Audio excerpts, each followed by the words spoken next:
கர்த்தருடைய மகிமையுள்ள நாமத்திலே உங்களை எல்லாரையும் இந்த சபைக்கு வந்த அத்தனை பேரையும் வாழ்த்துகிறேன். இயேசு கிறிஸ்துவின் நாமத்தினாலே இயேசு கிறிஸ்துவின் கிருபை உங்களோடு இருக்க நான் வேண்டிக் கொள்கிறேன்.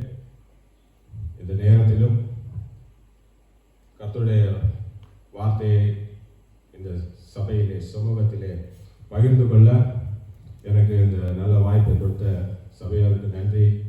குறிப்பாக பாஸ்டர் ஏனோக் அவர்களுக்கு நன்றி.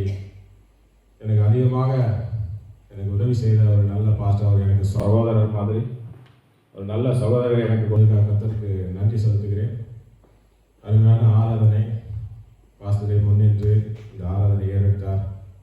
கர்த்தர் பிரியமான காரியங்களை இந்த சபைக்கு செய்ய, நாம் இன்னும் அநேகமாக பெரிய காரியங்களை செய்ய நம்மளை கர்த்தர் ஆயத்தப்படுத்த இது ஒரு நல்ல வாய்ப்பாக எடுத்துக்கொள்வோம். கர்த்தருக்கு எல்லா துதி கன மகிமை என்றென்றும் நிலையாக இருப்பதாக. யோவான் 14:27 சமாதானத்தை உங்களுக்கு வைத்து போகிறேன், என்னுடைய சமாதானத்தையே உங்களுக்கு கொடுக்கிறேன். உலகம் கொடுக்கிற பிரகாரம் நான் உங்களுக்கு கொடுக்கிறதில்லை. உங்கள் இருதயம் கலங்காமலும் பயப்படாமலும் இருப்பதாக. ஹல்லேலூயா. இயேசு இந்த உலகத்துக்கு ஒரு அருமையான காரியத்தை, ஏன்னா உலகத்தில் இருக்க சூழ்நிலைகளை புரிந்து இந்த உலகத்துக்கு என்ன தேவையோ அதை கொடுத்தார். அவருக்கு இப்பொழுது என்ன தேவை என்றால், மனிதர்களுக்கு என்ன தேவை என்றால் சமாதானம். இந்த சமாதானம் தேவனிடத்திலிருந்து வரணும். அது எப்படிப்பட்ட சமாதானமாக இருக்கணும், அதை எப்படி நம்ம பெற்றுக்கொள்வது, இந்த சமாதானம் எப்படியெல்லாம் கிரியை செய்கிறது. ஏனென்றால் அவர் என்ன சொல்லியிருக்காருன்னா, உலகம் கொடுக்கிற பிரகாரம் நான் உங்களுக்கு கொடுக்கிறது இல்லை என்று சொல்லியிருக்கிறார் இல்லையா. உலகம் கொடுக்கிற மாதிரியான சமாதானம் இல்லை, இது பெரிய சமாதானம். இந்த பெரிய சமாதானம் நாம் இருதயத்தில் நம்ம கேள்வி கேட்டால் தெரியும், நாம் சமாதானமாக இருக்கிறோமா இல்லையா. நமக்குள்ள சமாதானம் இருக்கிறதா? இப்பொழுது நாம் சமாதானமாக இருக்கிறோமா? நாம் என்னென்னவோ செய்கிறோம், நம்ம இருதயத்தில் ஒரு சமாதானம், ஒரு இளைப்பாறுதல், நம்முடைய சிந்தனையில் ஒரு இளைப்பாறுதல், நமக்கு ஒரு தேவனுடைய அனுகிரகம் நம்மளோடு இருக்கிறது என்பதை நம்மளால் உணர முடிகிறதா என்பதை குறித்த இந்த காரியத்தை நான் ரட்சிப்பின் ரகசியம் என்கிற தலைப்பில் கொண்டு சொல்கிறேன். ரட்சிப்பின் ரகசியம், தி சீக்ரெட் ஆஃப் சால்வேஷன். இந்த காரியத்தை நாம் தொடர்ந்து ஆராய்ந்து அறிகிறதுக்கு முன்னாடி கர்த்தருக்கு ஒரு ஒருக்கமாக ஒரு பாடலை நான் பாட விரும்புகிறேன். இது இந்த நேரத்திலே, இந்த சிலுவை பாடலின் நேரத்திலே இந்த பாடலை நான் பதிவு செய்ய விரும்புகிறேன். என்னோடு சேர்ந்து இந்த பாடலை நீங்கள் எல்லாரும் பாடினால் அது கர்த்தருடைய இருதயத்தை தொடும் என்று நான் விசுவாசிக்கிறேன். கர்த்தாவே, எங்களை அதிகமாக நேசிக்கும் நல்ல தேவனே, பரிசுத்த ஆவியானவரே, எங்களுடைய பாவங்களை எல்லாம் மன்னித்து எங்களுக்காக இவ்வளவாக நீர் ரத்தம் சிந்தி எங்களை காத்துக்கொண்டீர். கர்த்தாவே, எங்களை நீர் தொடர்ந்து ஆண்டவரை எங்களுக்கு வழிகாட்டியாக இருக்கிறபடியாக எங்களுக்கு வழிகாட்டணும் சுவாமி. நல்ல தேவனே, உமது அன்பு எவ்வளவு பெரிய அன்பு, கல்வாரி அன்பு. எங்களுக்காக ரத்தம் சிந்தி, எங்களுக்காக ஆண்டவரே எங்கள் பாவங்களை எல்லாம் எடுத்துக்கொண்டு ஆண்டவரே எங்களுக்காக ரத்தம் சிந்தி ஆண்டவரே சிலுவையிலே மறைத்தீரே. நீர் இந்த மறித்த இந்த சம்பவம் ஆண்டவரை உலகம் அறிந்தது. இது விருதாய் போகாதபடிக்கு ஆண்டவரே இந்த சபையிலே நீர் எழுப்படும் சுவாமி. கர்த்தாவே, நீர் வந்து இறங்கணும் ராஜா. ஆவியானவரே, இங்கிருந்து கிரியை செய்யும் சுவாமி. இந்த தேசத்தில், இந்த பகுதியிலே, இந்த வேர்ல்ட் சபை இருக்கும் அக்கம் பக்கம் எல்லா இடத்திலும் உமது அன்பு கொண்டு செல்லப்படணும் சுவாமி. எங்களை ஆயத்தப்படுத்தும் சுவாமி, எங்களை ஆயத்தப்படுத்தும் நல்ல தேவனே. கல்வாரி அன்பை எண்ணிடும் வேளை கண்கள் கலங்கிடுதே. கர்த்தாவும் பாடுகள் இப்போதும் நினைத்தால் நெஞ்சம் நெகிழ்கிறதே. கல்வாரி அன்பை எண்ணிடும் வேளை கண்கள் கலங்கிடுதே.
எனக்கு கொடுத்த இந்த ரகசியம் கர்த்தாவே, இது ரட்சிப்பின் ரகசியம் ராஜா. நாங்கள் அநேக பாவம் செய்து ஆண்டவரே, இந்த வாழ்க்கையில இறப்பு எவ்வளவு நிச்சயம் என்பதை நாங்கள் அறிந்தும் அதை நோக்கி சென்று கொண்டிருக்கிறோம் சுவாமி. இப்பொழுது இந்த நேரத்தில் எங்களோடு இருந்து அடியனோடு இருந்து பேசும் சுவாமி. அடியனுடைய வார்த்தையில் ஆண்டவரே, அடியனோடு இல்லாமல் இயேசுவின் வார்த்தையாக இருந்து இந்த சபையிலே கிரியை செய்ய ஆண்டவரே, இந்த வார்த்தையை கேட்கும் ஒவ்வொரு மனுஷருக்கும் ஒரு சமாதானம் கட்டளையிடும் சுவாமி.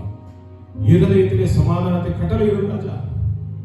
இந்த சமாதான குலைச்சல் எப்படி ஏற்படுகிறது என்பதை ஆண்டவரே நீ முன்னின்று அறிவித்து கர்த்தாவே, வந்திருக்கிற ஒவ்வொரு பிள்ளைக்கும் இருதயத்திலே சமாதானத்தினாலே நிரப்பும் சுவாமி.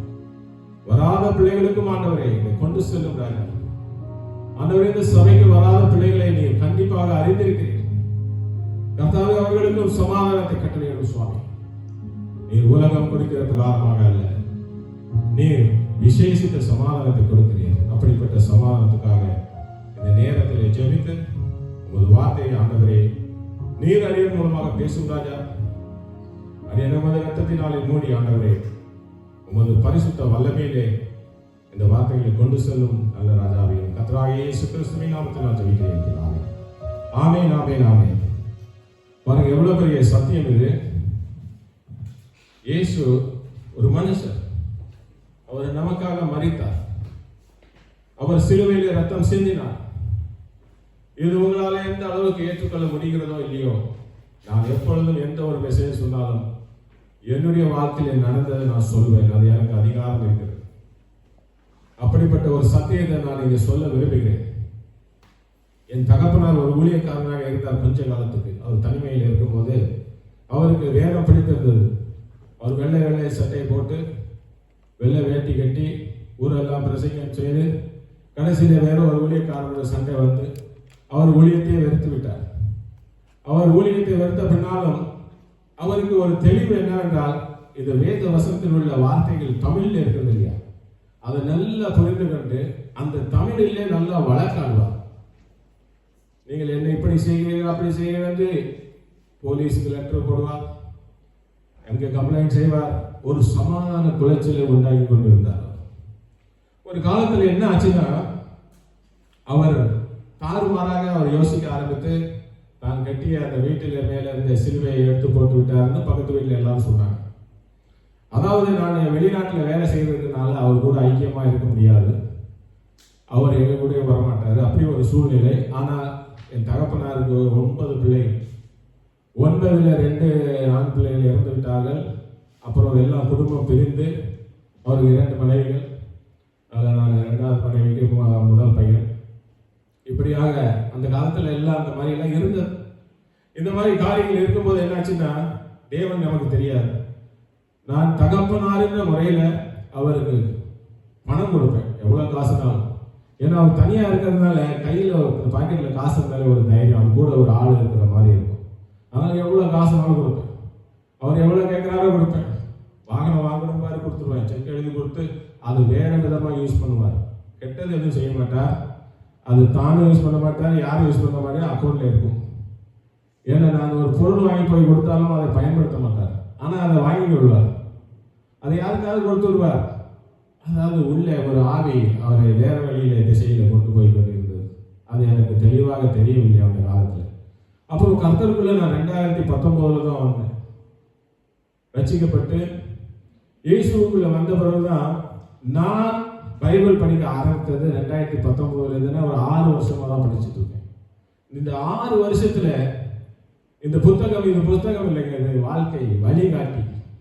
நமக்கு எப்படி ஒரு நல்ல சமாதானத்தின் வாழ்க்கையை வாழ வேண்டுமோ அது வேத புஸ்தகத்தில் எழுதப்பட்டிருக்கிறது.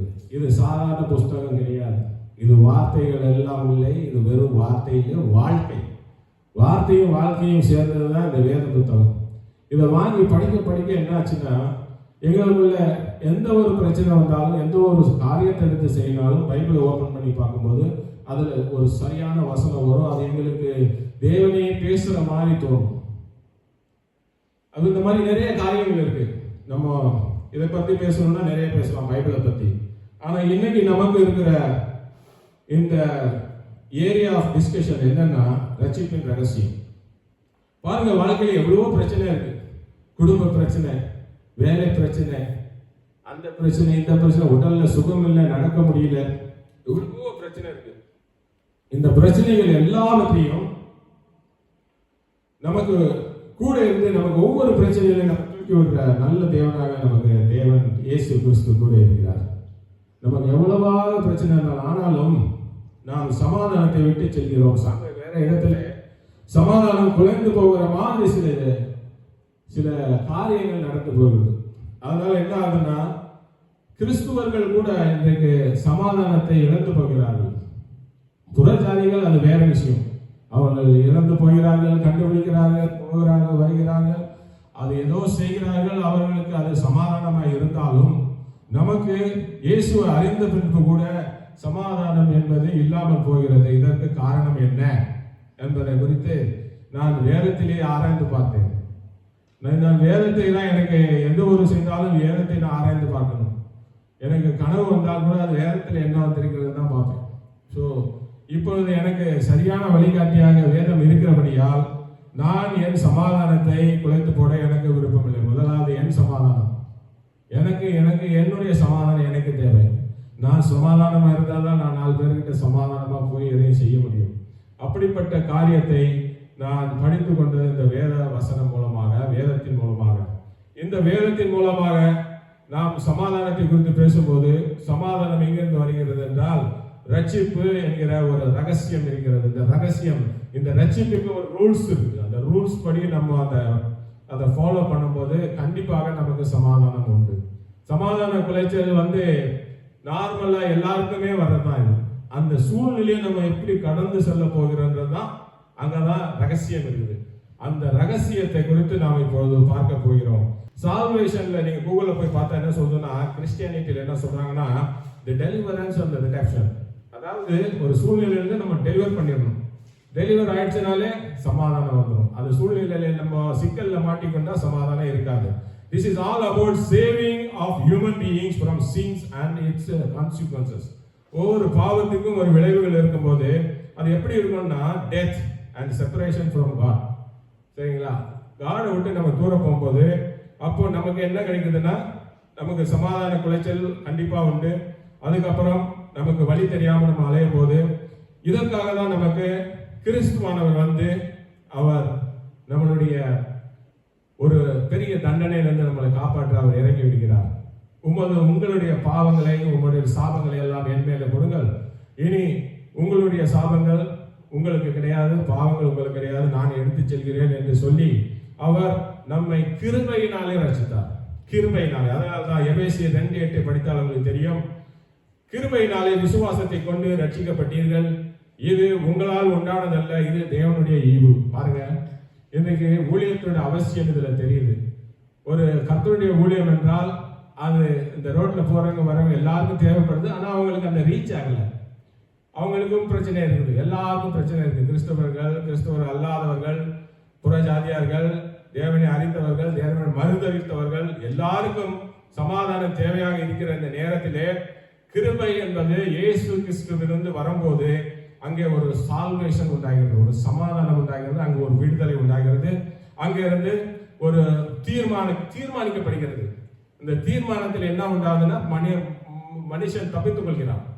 ஏன்னா இந்த காரியம் இது நடக்கதான் போகுது. இது பாருங்க, நான் என் தகப்பனாரை பற்றி சொன்னேன். அது எனக்கு, நான் கூடவே இருந்தது, அவரோட கூட இருந்ததுனால சொல்றேன். அவரை நான் காசு கொடுத்து பார்த்தேன். அதிர்ஷ்டவசமோ துரதிர்ஷ்டவசமோ தெரியாது, ஆனா நான் சொல்லுவேன் அதிர்ஷ்டவசம். என்னவென்றால், COVID-19 டைம்ல நான் ஊர்ல இருந்தேன்.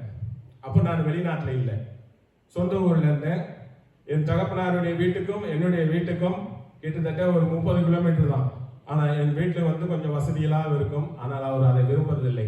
வசதி எனக்கு வேண்டாம், நான் என் வீட்டிலே போயிருக்கிறேன் என்று கிராமத்துக்கு போய் விடுவார். இப்படிப்பட்ட ஒரு முரட்டாட்டமானவர்.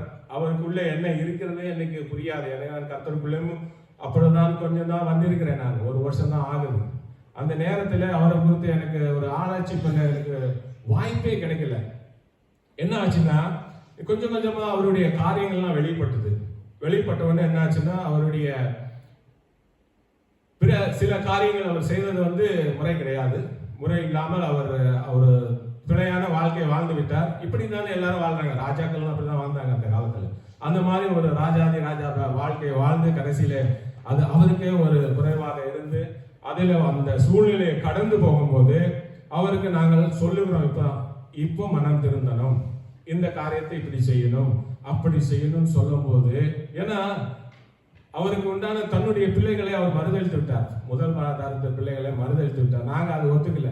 பிள்ளை என்றால் பிள்ளை தான். அந்த பிள்ளையை நீங்க அதுக்குண்டான சமமா எல்லாம் செய்யணும் போது அதுக்கு ஒரு காரியங்களை சொல்லி பிள்ளைகளை எல்லாம் அவர் வேற மாதிரி பேசும்போது அது நாங்கள் ஒத்துக்கல. நம்ம தேவனுக்குள்ள இருக்கிற காரணத்தால், நமக்கு கர்த்தர் நீதியை சொல்லிக் கொடுத்த காரணத்தால் நம்ம நீதியின் வழியில பேசும்போது அவர் அதை நிராகரித்ததினாலே அவருக்கு என்ன ஆச்சுன்னா, தொடர்ந்து நிராகரித்ததுனால என்ன ஆச்சுன்னா, இப்பதான் நீங்க கேட்கணும், கல்வாரி அன்பிலே நமக்காக தன்னுடைய ஜீவனை விட்ட இயேசு கிறிஸ்து எவ்வளவு பாடுபட்டிருப்பார் பாருங்க. ஒவ்வொரு மனுஷனோடும் என் ஆத்மா என் ஆவி போராடுவதில்லை என்று என் தகப்பனாரை அவர் கைவிட்டு விட்டார். என்ன ஆச்சுன்னா, ஒரு நாள் நான் வீட்டுக்கு போறேன், அவருடைய வீட்டுக்கு போய் அவருக்கு பொதுவாக கொடுக்குற மாதிரி காசு கொடுத்துட்டு வந்தேன். எனக்கு ஒரு நிம்மதி. ஏன்னா கூட இருந்து ஒரு 10 நிமிஷம் பேச முடியாது அவர்கிட்ட. அவ்வளவு மோசமாக பேசுவார், நல்ல பயங்கரமாக பேசுவார். இருந்தாலும் நான் விட்டு கொடுப்பதில்லை. மற்ற பிள்ளைகள் யார் இருந்தாலும் நான் கூட போய் அவருக்கு அந்தந்த வேலையில் என்னென்ன வேணுமோ அவை எல்லாவற்றையும் நான் செய்துட்டு வந்தேன். அன்னைக்கு ஒரு நாள் 3 அக்டோபர் 2021 அவருக்கு காசு கொடுக்க போறேன். இந்த மாதிரி டோர் வீட்டுக்கு கதவு திறக்கிறேன். திறந்து பார்க்க போனா தலை கீழே கிடைக்கிறது. தலை டோரை திறக்க முடியல. உடனே போலீஸுக்கு போன் பண்ணி என்ன ஐயோன்னு எனக்கு கதற ஆரம்பித்து விட்டேன். நான் ரொம்ப கலங்கினேன். இது என்ன இப்படி ஆகிப்போச்சு?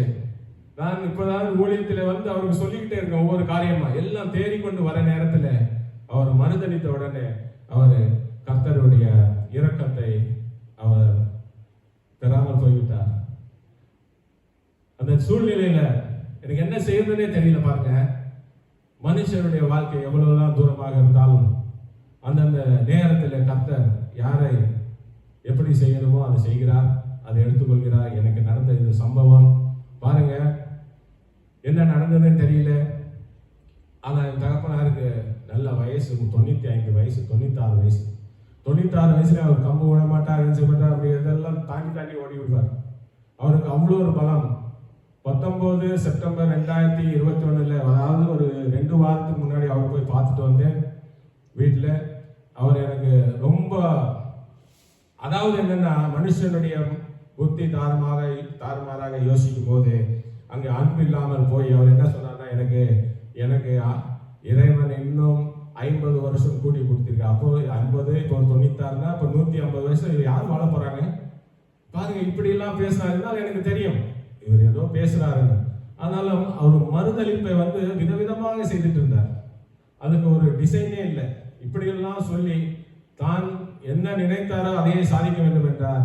ஆனால் அவரால் எதுவுமே சாதிக்க முடியாமல் அவர் இறந்து இப்படிப்பட்ட ஒரு கதவுகள் திறக்க முடியாத அளவுக்கு வீட்டுக்குள்ளேயே விழுந்து இறந்து விட்டார். இந்த நாளில் தான் என்னால ஒரு நொடி நான் யோசித்தேன், இன்னும் ஒரு 2 நாள் இருந்தா, இன்னும் ஒரு வாரம் இருந்தா நான் அவர் எங்கேயாவது கொண்டு போய் ஏதாவது பிக்னிக் ஏதாவது கொண்டு போய் ஏதாவது ஒரு சுவிசேஷம் சொல்லி ஏதாவது செய்திருப்பேனே. கர்த்தாவே, இது நடந்து போச்சே.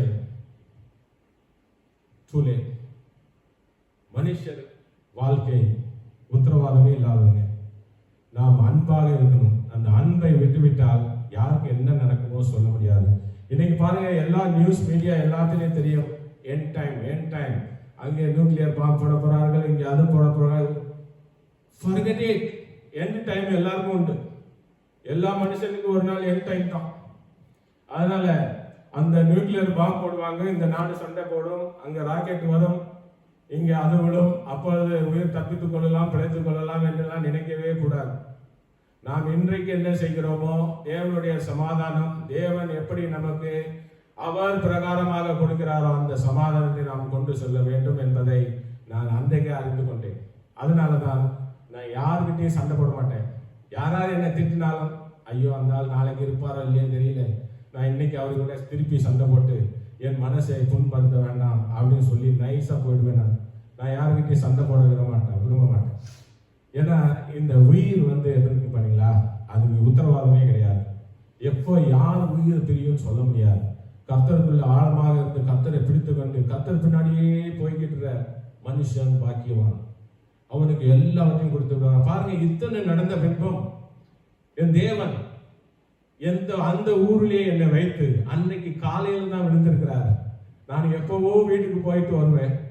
ஆனா அன்னைக்கு காலையில விழுந்திருக்கார். ஈவினிங் என்ன ஆண்டவர் அனுப்பிச்சிருக்கார் பாருங்க. போய் காசு கொடுக்கறதுக்கு போனார். அதுக்கு பின்னாடி ஒரு ஸ்டோரி இருக்கு. நான் வேற இடம் போறது அதெல்லாம் பிளான் மாத்தி இங்க வந்தேன். அதெல்லாம் சொன்னா கர்த்தர் பெரிய காரியங்களை செய்யறார். நமக்கு என்னென்னலாம் செய்ய வேண்டுமோ அத்தனையும் செய்கிறார். அவருக்கு என்ன நடந்ததோ இல்லையோ, எனக்கு அவருக்கு உண்டான சமாதானத்தின் அடக்கத்தை செய்யக்கூடிய ஒரு வாய்ப்பு கிடைத்தது. இறுதி சடங்கு செய்யக்கூடிய வாய்ப்பு எனக்கு கிடைத்தது. இல்லை என்றால் அவருக்கு என்ன நடந்திருக்குமோ எனக்கு யோசித்து கூட பார்க்க முடியாது. தனி ரூம்ல வாழ்ற ஒரு மனுஷனுடைய வாழ்க்கையை எண்ணி பாருங்கள். இது இயேசு கிறிஸ்து பாருங்க. அவருடைய ஜீவனை ரத்தம் சிந்தி ஜனங்களுக்காக அவர் ரத்தம் சிந்தி அவரவர் பாவங்களை எல்லாம் மறந்து நீங்கள் சமாதானத்தில் வாழுங்கள் என்று சொல்லி அவர் நமக்கு சமாதானத்தை கட்டளையிட்டார். நீங்க எந்த அளவுக்கு இதை உணர்வு பூர்வமாக எடுத்துக்கிறீர்களோ இல்லையோ, இது எனக்கு நடந்த சம்பவம். இது என்றைக்கும் யாருக்கும் எப்போதும் நடக்கும். நாம் அன்பாக இருந்து எந்த சூழ்நிலையிலும் என்ன வந்தாலும் சரி, உலகத்திலே சமாதானத்தை நாம தான் உருவாக்கணும். அந்த பக்கம் இருந்து சமாதானம் வரும்னு என்னைக்கும் நினைக்காதீங்க. வராது. எந்த பக்கத்திலிருந்து சமாதானம் வராது. எங்கே இயேசு இருக்கிறாரோ அங்கிருந்து தான் சமாதானம் போகும். நமக்குள்ளே இயேசு இருக்கணும். நாம் சமாதானத்தை உருவாக்கணும் என்பதை நான் தெளிவாக புரிந்து கொண்டேன். அந்த சத்தியத்தை தான் நான் இங்கே உங்களுக்கு விளக்குகிறேன். உங்களுக்கு சமாதானம் உண்டாவதாக. இந்த சத்தியம் என்னவென்றால், ஆக்சுவலி என்னால பாருங்க, இந்த பாட்டுல நம்ம பாடின பாட்டுல கதறி அழுதார் இயேசு. கெத்செமனே தோஷத்துல கதறி அழுதிருக்கார். யாருக்காவது கேட்டிருக்குமா? கேட்டது. அதனாலதான் எழுதியிருக்காங்க. அவர் கதறி அழுதது பைபிள்ல எழுதப்பட்டிருக்கு. அவர் கதறி அழுதார். நானும் கதறி அழுதேன். என் தகப்பனாருக்கு என்னோட மனைவி ஊழியக்காரமா அவங்க இந்த வசனத்தை படித்தாங்க.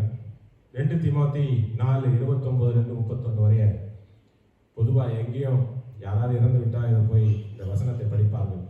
நல்ல போராட்டத்தை போராடினேன், ஓட்டத்தை முடித்தேன், விசுவாசத்தை காத்துக்கொண்டேன். என்னால் இந்த வசனத்தையே படிக்க முடியாத அளவுக்கு ஒரு கதறல் நான் பாருங்களேன். நான் கதறிக்கிட்டு தான் இருக்கேன். என்னுடைய மூச்சு காத்து என்னால மூச்சு இழுக்க முடியல. கதறிக்கொண்டே இருக்கிறேன். இந்த வசனத்தை எப்படி படிக்கிறது? நான் என்னால படிக்கவே முடியல. இந்த வசனத்தை படிக்க நல்ல போராட்டத்தை போராடினேன், ஓட்டத்தை முடித்துட்டேன், விசுவாசத்தை காத்துக்கொண்டேன். என்னால படிக்க முடியல. என்னால இந்த வார்த்தையை சொல்ல முடியல. என் மனைவி படிக்கிறாங்க. இந்த ஒரு வசனத்தை படிக்க முடியல.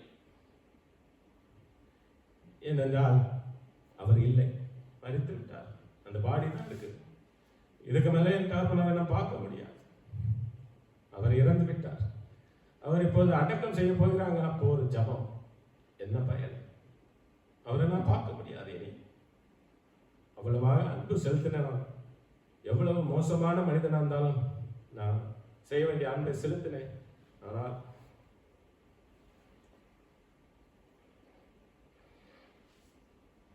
இது தேவனுடைய திட்டம். இது முதல் நீதியின் கிரீடம் எனக்காக வைக்கப்பட்டிருக்கிறது என்று அப்போஸ்தலர் பவுல் சொன்னார். ஏன்னா அப்போஸ்தலர் பவுல் அவர் ஒரு பாவி, தெரியுமா? எல்லாருக்கும் தெரியும் பாவி. அவரே சொல்லியிருக்காரு, பாவிகளில் பெரிய பாவி நான் இருந்தாலும் தேவனை கண்டு கொண்ட பிறகு அவர் பாவம் செய்யவில்லை. தேவனை அவர் தெரிந்து கொண்ட பிறகு அவர் தேவனுக்காக தன் ஜீவனை விட்டார். அப்படிப்பட்ட தேவன் இந்த மாதிரி ஒரு அன்பு இது வந்த பிறகு சமாதானம் கண்டிப்பாக உண்டு. அந்த சமாதானம் எல்லாருக்கும் போய் சேரும். அந்த சமாதானத்துக்கு தான் இயேசு இவ்வளவு பாடுபட்டார். இந்த பாருங்க, இந்த மாதிரி சமாதானம் வராதபடிக்கு பெரிய காரியங்கள் நம்மளை சுற்றி ஒரு பெரிய ஒரு என்ன சொல்றது, பிசாசின் கிரியைன்னு வச்சுக்கலாம். இல்ல நீங்க எப்படினாலும் நினைச்சுக்கலாம். ஆனா வசனம் இருக்கிறது. வசனம் என்ன சொல்றா? நீதிமொழிகள் 13:21 படிச்சா உங்களுக்கு தெரியும். தீவினை பாவிகளை பின்தொடரும். தீவினை பாவிகளை பின்தொடரும். இதுல ஒரு எக்ஸ்கியூஸ் கிடையாது.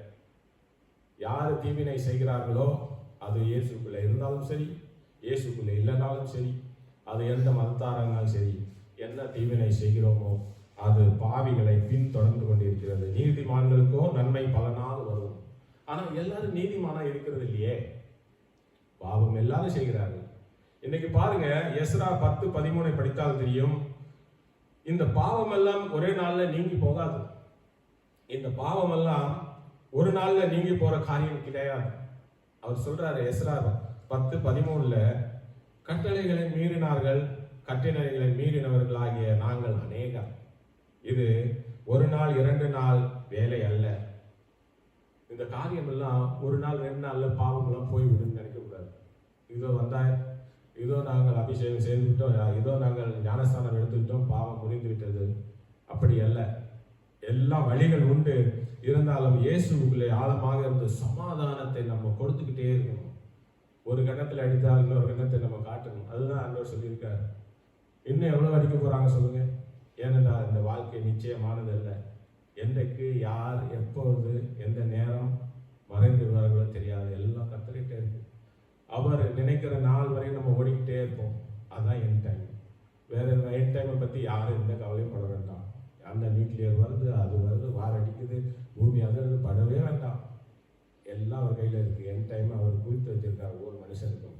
அந்த என் டைமை நாம் நல்லா புரிந்து கொண்டு நாம் சமாதானத்துக்காக நாம் பாடுபட வேண்டும் என்று கர்த்தர் பிரயாசப்படுவது நமக்கு தெரியும். ஏன்னா சமாதானத்தை அவர் கொடுக்க வந்தார். அதே நேரத்தில் கர்த்தர் பாருங்க, அவர் மத்தேயு 5:17 உங்களுக்கு தெரியும், அவர் தேவனுடைய நியாய பிரமாணத்தை நிறைவேற்ற தான் வந்திருக்கிறார். தேவனுடைய தீர்க்க தரிசனங்களையும் நியாய பிரமாணத்தை அழிக்க வரவில்லை. அவர் அவருடைய தேவனுடைய நியாய பிரமாணத்தை நிறைவேற்றவே வந்தேன் என்று சொல்லியிருக்கிறார். ஆனாலும் நீங்க தேவனுடைய வார்த்தைகள் எல்லாம் கேட்டா சில நேரங்கள்ல எல்லாராலையும் அது எல்லா நேரமும் நம்ம கடைபிடிக்கிறதுன்றது ஒரு கஷ்டமான வேலை தான். இருந்தாலும் கட்டளைகளை மீறக்கூடாது என்பது தேவனுடைய நியாயப்பிரமாணத்தில் ஒன்றாக இருக்கிறது. சில நேரங்களில் பாருங்க, சில காரியங்கள்ல நீங்க பார்த்தா லெவிட்டிகஸ் 15 படிச்சா தெரியும். லெவிட்டிகஸ் 15 சில காரியங்கள் கொடுத்து படிச்சிருக்கோம். அது நீங்க அப்புறமேல் படிச்சுக்கோங்க. இதுல 15:6, 15:22 பார்த்தா இதெல்லாம் இயற்கையாக சிலருக்கு சில பெண்களுக்கு உண்டான குறை, ஆண்களுக்கு உண்டானது, இப்படிப்பட்ட விஷயங்கள்ல ஒரு இடத்துல தவறான மனுஷன், தீட்டுப்பட்ட மனுஷன் உட்கார்ந்த இடத்துல மனுஷன் உட்காரக்கூடாது, வேற மனுஷன் உட்காரக்கூடாது. தீட்டுப்பட்ட பெண் உட்கார்ந்த இடத்துல வேற மனுஷன் உட்கார்ந்தா அவனும் தீட்டு. இப்படி ரொம்ப வல்லமையாக, ரொம்ப ஸ்ட்ரிக்டாக எல்லா காரியத்திலையும் தேவன் எவ்வளவு ஸ்ட்ரிக்டாக இருந்தார்னா, மனுஷன் பரிசுத்தத்து மேல பரிசுத்தமே சொன்னார வெளிய மனுஷனுடைய கஷ்டங்கள் அவருக்கு அந்த நேரத்தில் என்னவோ அது அவ்வளவாக அவர் மனுஷனுடைய கஷ்டத்தை அவர் அதிகமாக நினைத்தாரோ இல்லையோ, ஆனால் இயேசு கிறிஸ்து என்ற நம்முடைய அன்பான தகப்பன் வந்த பிறகு இந்த எல்லாவற்றிலும் தீட்டா இல்லை, என்னுடைய பரிசுத்த தூய ரத்தம் இருக்கிறது, என் ரத்தத்தினாலே நீ சுத்தப்படுவாய், என் ரத்தத்தினாலே உனக்கு வாழ்க்கை உண்டு, என் ரத்தத்தினாலே உனக்கு குழந்தை பாக்கியம் உண்டு, என் ரத்தத்தினாலே சமாதானம் உண்டு, என் ரத்தத்தினாலே உனக்கு சுகம் பெறும், உனக்கு நோய்கள் தீரும் என்று எல்லாவற்றிலும் அவர் எக்ஸ்கியூஸ் கொடுத்து தன்னை தானே அவர் சிலுவையில் அறையை கொடுத்து சிலுவையிலிருந்து இறந்து விட்ட பிறகு என்ன ஆயிடுச்சுன்னா, அவர் வல்லமை உள்ள தேவன் என்று புரிவு பண்ணிவிட்டார். ஏனென்றால் அவர் உயிர்த்தெழுந்து விட்டார். அவர் உயிர்த்தெழுந்த ரகசியத்தை நாம் இன்னும் அதிகமாக சொல்லாமல் இருக்கிறோம். அவர் உயிர்த்தெழுந்ததுனால என்ன ஆச்சுன்னா, நம்மளுடைய பாவம் மட்டும் போனதில்லை, நமக்கு ஒரு பெரிய ஒரு சமாதானத்தை கொடுத்து நம்மளை தொடர்ந்து அவர் நம்மை வழி நடத்த அவர் வல்லமையுள்ள தேவனாக இருக்கின்றார், இன்னும் இருக்கிறார், எப்பொழுதும் இருப்பார். என்றென்றும் வல்லமுள்ள தேவனாக நம்மளோடு இருக்க இயேசு கிறிஸ்து அவர் தன்னை தானே கொடுத்து, இயேசு கிறிஸ்து அவர் எல்லா ஜனங்களுக்கும் எல்லாருக்கும் அவர் ஒரே தகப்பனாக இருந்து இந்த காரியத்தை நிறைவேற்றினார். ஆனாலும் நம்ம என்ன புரிந்து கொள்ள வேண்டியது என்னவென்றால், பாருங்க, இயேசு என்கிற ஒரே நாமம், நேம், நம்ம இயேசுவோட வார்த்தையை நம்ம தானா வீணா வழங்கக்கூடாது. நிறைய பேர் இயேசு இயேசுன்னு சொல்லி எல்லாத்துக்கும் இயேசு சொல்லுவாங்க. ஆனா அந்த வார்த்தையை உச்சரிக்கும் போது நமக்குள்ள ஒரு நடுக்கம் இருக்கணும். அந்த நடுக்கத்தை அவர் பிறப்பதிலிருந்து அவருக்கு ஒரு மரியாதை, ஒரு கணம் பாருங்க. அவர் லூக்கா 1:30-31 அவருடைய பிறப்பை பற்றி சொல்லியிருப்பாங்க. தேவதூதன் என்ன சொல்றாருன்னா, மரியாதையை பயப்படாதே, நீ கர்ப்பவதி ஆகி ஒரு குமாரனை பெறுவாய், அவருக்கு இயேசு என்று பெயரிடுவாயாக. அவருக்கு இயேசு என்று பேர். அவர் பிறக்கும் போதே ஒரு ரெஸ்பெக்ட், அவர் பிறந்துட்டார். அவருக்கு இயேசு என்ற பேர். இந்த இயேசுன்ற ஒரு பேரு கூட தேவன் கொடுத்து அமைச்சிருக்காரு. இந்த பேர்ல தான் இருக்கணும், இந்த பேர்ல தான் வல்லமை இருக்கு, இந்த பேர்ல தான் பிசாசுகள் ஓடுது, இந்த பேர்ல தான் ரட்சிப்பு இருக்குது, இந்த பேர்ல தான் உங்களுக்கு எல்லா விதத்திலையும் சமாதானம் இருக்கிறது என்ற ஒரு பேரிலேயே கொண்டு வந்துட்டார். இன்னும் என்னங்க வேணும்? அவருடைய பேரிலே ஒரு வல்லமை, இயேசுன்ற பேர். அந்த பேரிலே ஒரு பெரிய வல்லமை. இயேசுன்ற பேர்ல பிசாசுகள் நடுங்கி ஓடுகிறது. எவ்வளவோ வசனம் இருக்கிறது. நீர் தேவனுடைய குமாரன், உமக்கு முன்னாடி நான் இருக்க முடியாது, எங்களை விட்டு விடுவது பிசாசு கெஞ்சுது. பிசாசுகளை அரட்டுறார், மிரட்டுறார். மனுஷனால முடியாது. மனுஷனால பிசாசை அரட்டி மிரட்டி எல்லாம் ஒன்றும் செய்ய முடியாது. அது எல்லாரையும் ஏமாற்றும். ஆனால் இயேசு என்கிற நாமம் எல்லாவற்றையும் ஓட்டுகிறது. எல்லாவற்றிலும் எல்லா நேரத்திலும் இயேசுவோட வல்லமை எல்லா இடத்திலும் இருக்கிறது. அந்த இயேசுவை நாமத்தை சொல்லும் போது கூட நமக்கு ஒரு நடுக்கம் இருக்கணும். அதான் கர்த்தருடைய பயபக்தியாக இருக்கணும். அந்த பயபக்தி நமக்கு இயேசுவிலே நமக்கு ஒரு ஐக்கியத்தை கொடுத்து நமக்கு சமாதானத்தை கொண்டு வரக்கூடிய ஒரு நல்ல சிந்தனையை கொடுக்கிறது. நாம் இயேசு வழியில செல்லும் போது தேவன் மகிமைப்படுகிறார். தேவன் மகிமைப்படும் போது எல்லா சமாதானம் அப்படியே அருமையா இருக்கும். அந்த சமாதானத்தில் எந்த ஒரு குலைச்சல் வராது. பாருங்க, இல்லைன்னா என்ன நடக்கும்? சில நேரங்கள்ல அநேக ஜனங்களை நான் பார்த்துருக்கேன். அவங்க இயேசு பத்தி இயேசு எல்லாம் சொல்லுவாங்க. ஆனா பேக்ல அவங்களுக்கு இயேசுவோட அந்த சம்பந்தமே இல்லாத காரியங்கள்லாம் பண்ணுவாங்க. அது அவங்களுக்கு அது ஒரு அறியாமல் தான் நான் சொல்லுவேன். ஏன்னா அதனால நல்ல விளைவுகள் வரப்போறது இல்லை. ஏனென்றால் கர்த்தர் ஒவ்வொரு மனுஷனுடைய காரியத்தையும் அவரே செய்கிறார். அவர்கிட்ட இருக்கிற ஆவிகள், இந்த பரிசுத்த ஆவி இருக்கிறார்ல, அவர் எல்லாவற்றையும் செய்யக்கூடிய வல்லமையுள்ள தேவன். இருந்தாலும் அவர்கிட்ட விதவிதமான ஆவிகள் இருக்கு. அதுல ஒரே ஒரு ஆவியை பற்றி நம்ம தெரிஞ்சுக்கணும். ஏசாயா 20:14 இதை படித்தாலும் நமக்கு தெரியும். அவர் சில நேரங்களில் மனுஷர்கள் தாறுமாறாக யோசிக்கும் போது, அவர்கள் திட்டங்களை தீட்டும் போது, தேவனை விட்டு விலகி இருக்கும் போது, தாறுமாறுகளின் ஆவியை அதன் நடுவில் கர்த்தர் வர பண்ணினார். அவர் தாறுமாறின் ஆவிகள், இப்படி ஒரு ஆவி இருக்குதானே மக்களுக்கு தெரியாது. தாறுமாறு ஆவின்னு ஒன்று இருக்குது. நம்ம என்னென்னவோ திட்டம் போடுவோம். அவர் தாறுமாறு ஆவியை உள்ள வர வைத்து எல்லாவற்றையும் குழப்பி விடுவார்.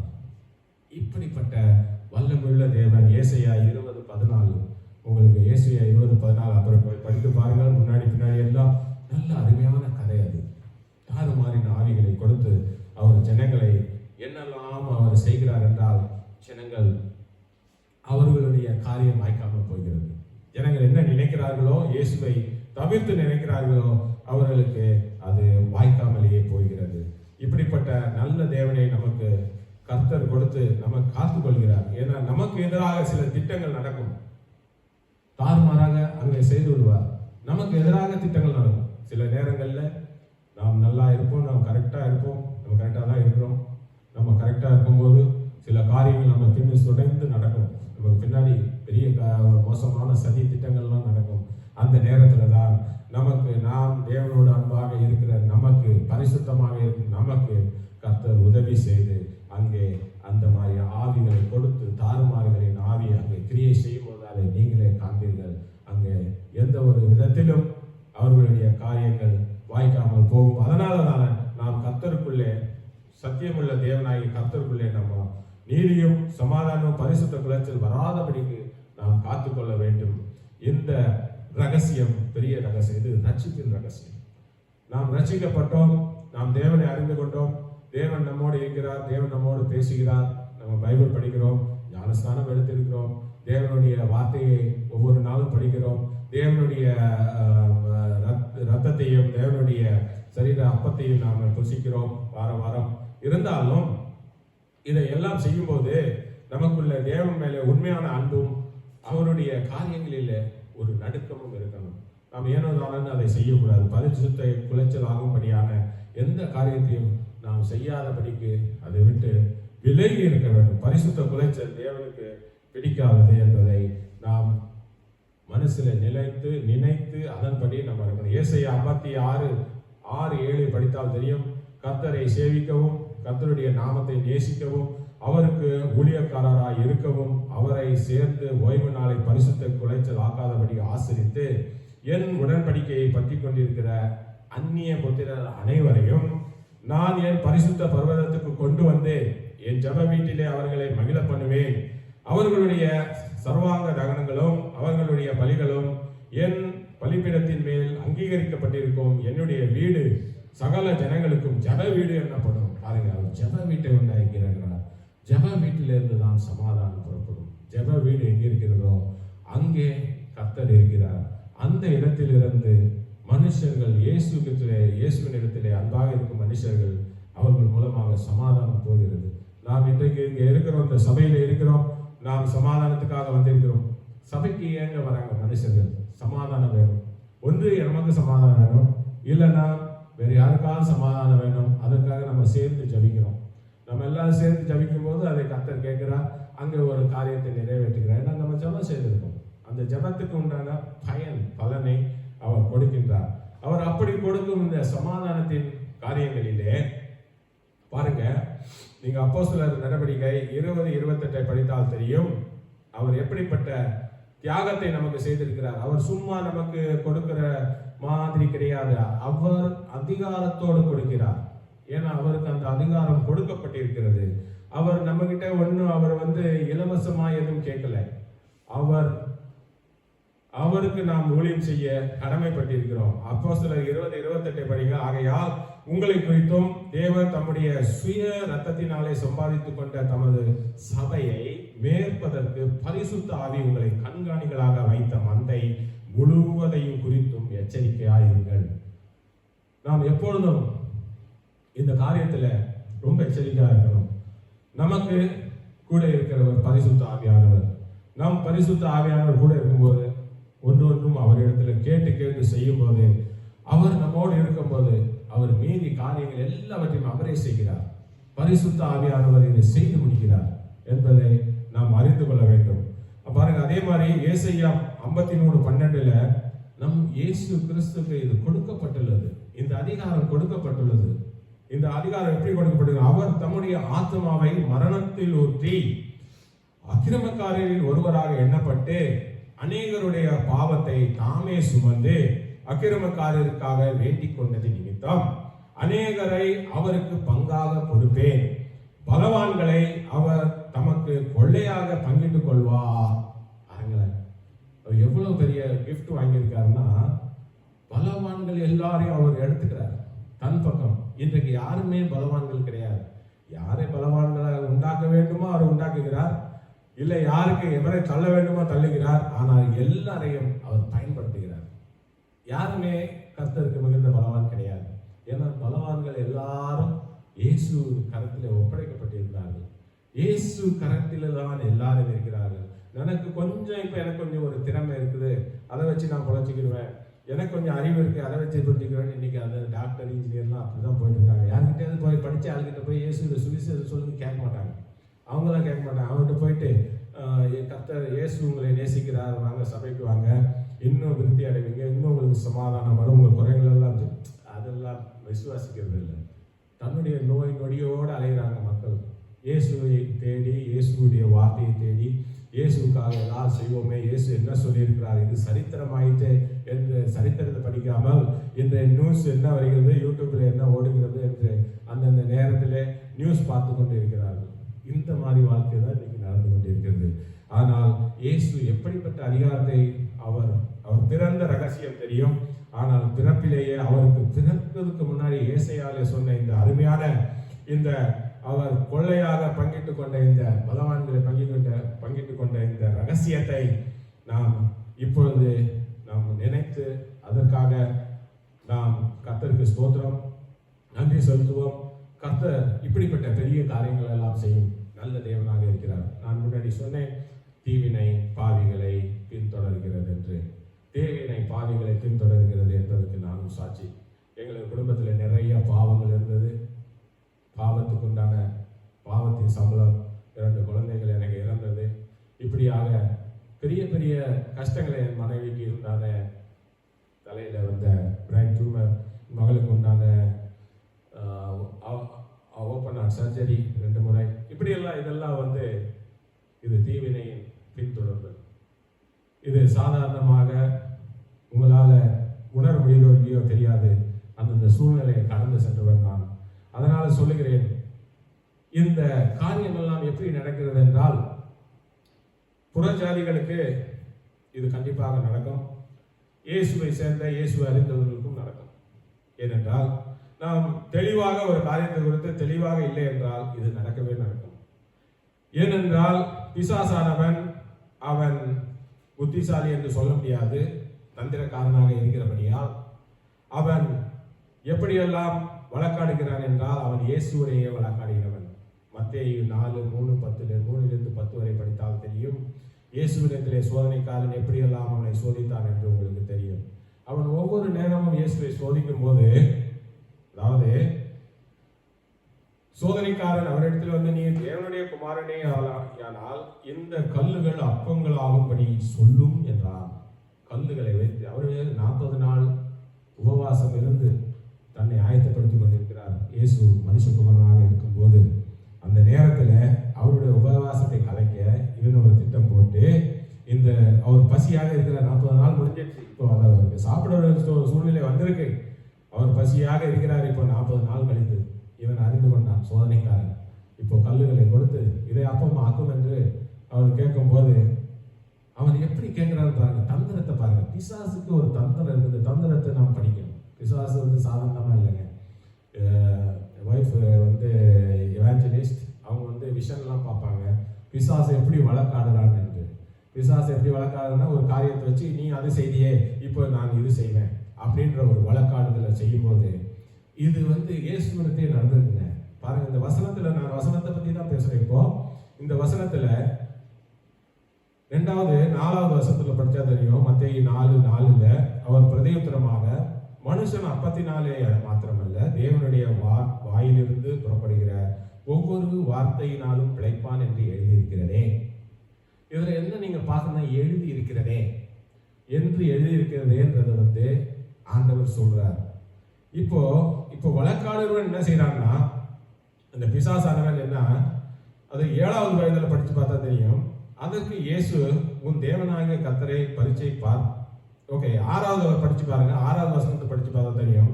நீ மேல இருந்து கீழே குதி, பாதம் கல்லில் இடராதபடிக்கு அவர்கள் உண்மை கையில், அதாவது தேவனுடைய குமாரனால் நீ குதிங்கள், அப்போ தூதர்கள் வந்து உங்களை கையில் ஏந்தி கொண்டு போவார்கள் என்பதாக எழுதியிருக்கிறது என்று சொன்னார். பாருங்க, இயேசு எழுதியிருக்கிறதுன்னு ஒன்று சொல்றாரு, பிசாசுன்னு சொல்றான் எழுதியிருக்கிறதே. அப்போ எழுதியிருக்கிறதேன்னா மாறி போச்சா? மாறலையே. அப்போ எந்த அளவுக்கு நம்ம ஞானமா இருக்கணும்னா, பிசாசானவன் விதவிதமா ஏமாற்றுவான். நம்ம கர்த்தருக்குள்ள இந்த பரிசுத்த குலைச்சல் வராதபடி பரிசுத்தத்தில் இருக்கும்போது நமக்கு ஒரு ஜெயம். ஆனால் பரிசுத்தம் இல்லாதபடிக்கு சூழ்நிலையை நம்மளை கொண்டு போகும். அந்தந்த நேரத்தில் நாம் ஒவ்வொரு காரியத்தை கொடுத்து இயேசு கிட்ட கேட்கணும். இயேசு நமக்கு கொடுத்த வார்த்தைகள், இதை வைத்து நம்ம ஒவ்வொரு காரியத்தை கேட்கும்போது இந்த எழுதியிருக்கிறதெல்லாம் மாறிப்போம். ஏன்னா பிசாசானவன் தந்திரக்காரன் எழுதியிருக்கிறதையும் சொல்றான். எப்படின்னா அது பாருங்க, அதுக்கு வந்து இயேசு சொல்றாரு, கர்த்தரை பரீட்சை பாராதிருப்பாயாக என்றும் எழுதியிருக்கிறதே. இப்போ 7வது வசனத்துல இதை நீங்க அப்புறம் படிச்சு பாருங்க. மத்தேயு 4:3-10 வரை படித்தால் நிறைய எழுதியிருக்கிறதே. கடைசியில் தான் அப்பாலே போ சாத்தானே என்று எழுதியிருக்கிறதேன்னு 10வதுல சொல்லுவார் ஆண்டவர். சரிங்களா? ஆண்டவர் தெரிந்து கொண்டார் இது சாத்தான் என்று. அப்பாலே போ சாத்தானே என்று அவர் விரட்டி விட்டார். சரிங்க? கர்த்தரை பணிந்து கொண்டு அவர் ஒருவருக்கு ஆராதனை செய்வாயாக என்று எழுதியிருக்கிறது. அப்போ கர்த்தர் என்ன சொல்லியிருக்காரோ அது எழுதியிருக்கிறது. அதை மாற்றி எழுதுறதுக்கு வந்தவன் தான் யாரு? சோதனைக்காரன். மாற்றி எழுத வந்தவன். அவன் வேறு விதமா சொல்லி கொடுத்துட்டு இருக்கான் புத்தி. இப்போ வேற மாதிரி ஒரு டீச்சிங் போயிட்டு இருக்கு. இப்ப நிறைய பேர் வந்து வசனம் வந்து தனக்கு நல்ல வசனமா எடுத்து வச்சுக்கிறாங்க, டெய்லி அனுப்புவாங்க. இதுதான் சூப்பர் வசனம், இதுதான் வெற்றி மேல் வெற்றி என்னை வந்து சேரும்னு அனுப்பிச்சுக்கிட்டே இருப்பாங்க. அங்கே வெற்றிக்கு ஒரு பேஸே கிடையாது. காரியம் வேற மாதிரி போயிட்டு இருக்கும். வெற்றி மேல் வெற்றி வர்றதுக்கு உண்டான வசனம்லாம் எடுத்து வச்சுருக்காங்க. அது இதில் அடிபுழுற வசனங்கள்லாம் இருக்குது, அதெல்லாம் அவங்களுக்கு தேவையில்லை. அதையும் படிக்கணும். ஏன்னா கர்த்தர் பேசும் தெய்வம். அந்தந்த நேரத்தில் அவர் சரியாக அவர் கொண்டு போவார். அவர் சொல்கிற வார்த்தை அப்படியே நடக்கும். அவர் நன்மை செய்யும் என்றால் நல்லபடியாக பேசுவார். உனக்கு நன்மை இல்லை என்றால் நன்மை இல்லைன்னு சொல்லுவார். அந்த வார்த்தையை நம்ம பிடிச்சு கொள்வதற்கு கர்த்தர் அருமையான வேதத்தை நமக்கு கொடுத்திருக்கிறார். சரிங்களா? அதனால நான் சில நேரங்களில் நினைப்பேன், பலர் பல கஷ்டங்களில் கடந்து போவாங்க. அவர்கள் செய்தே சரி. என் அப்பாவுக்கு நான் சொன்னேன் இல்லையா, இதேதான். எங்கள் அப்பாவுக்கு நான் சொல்லி தான் ஆகணும். என்ன பண்ணுறது, அப்பா சொல்லி நான் விட முடியாது.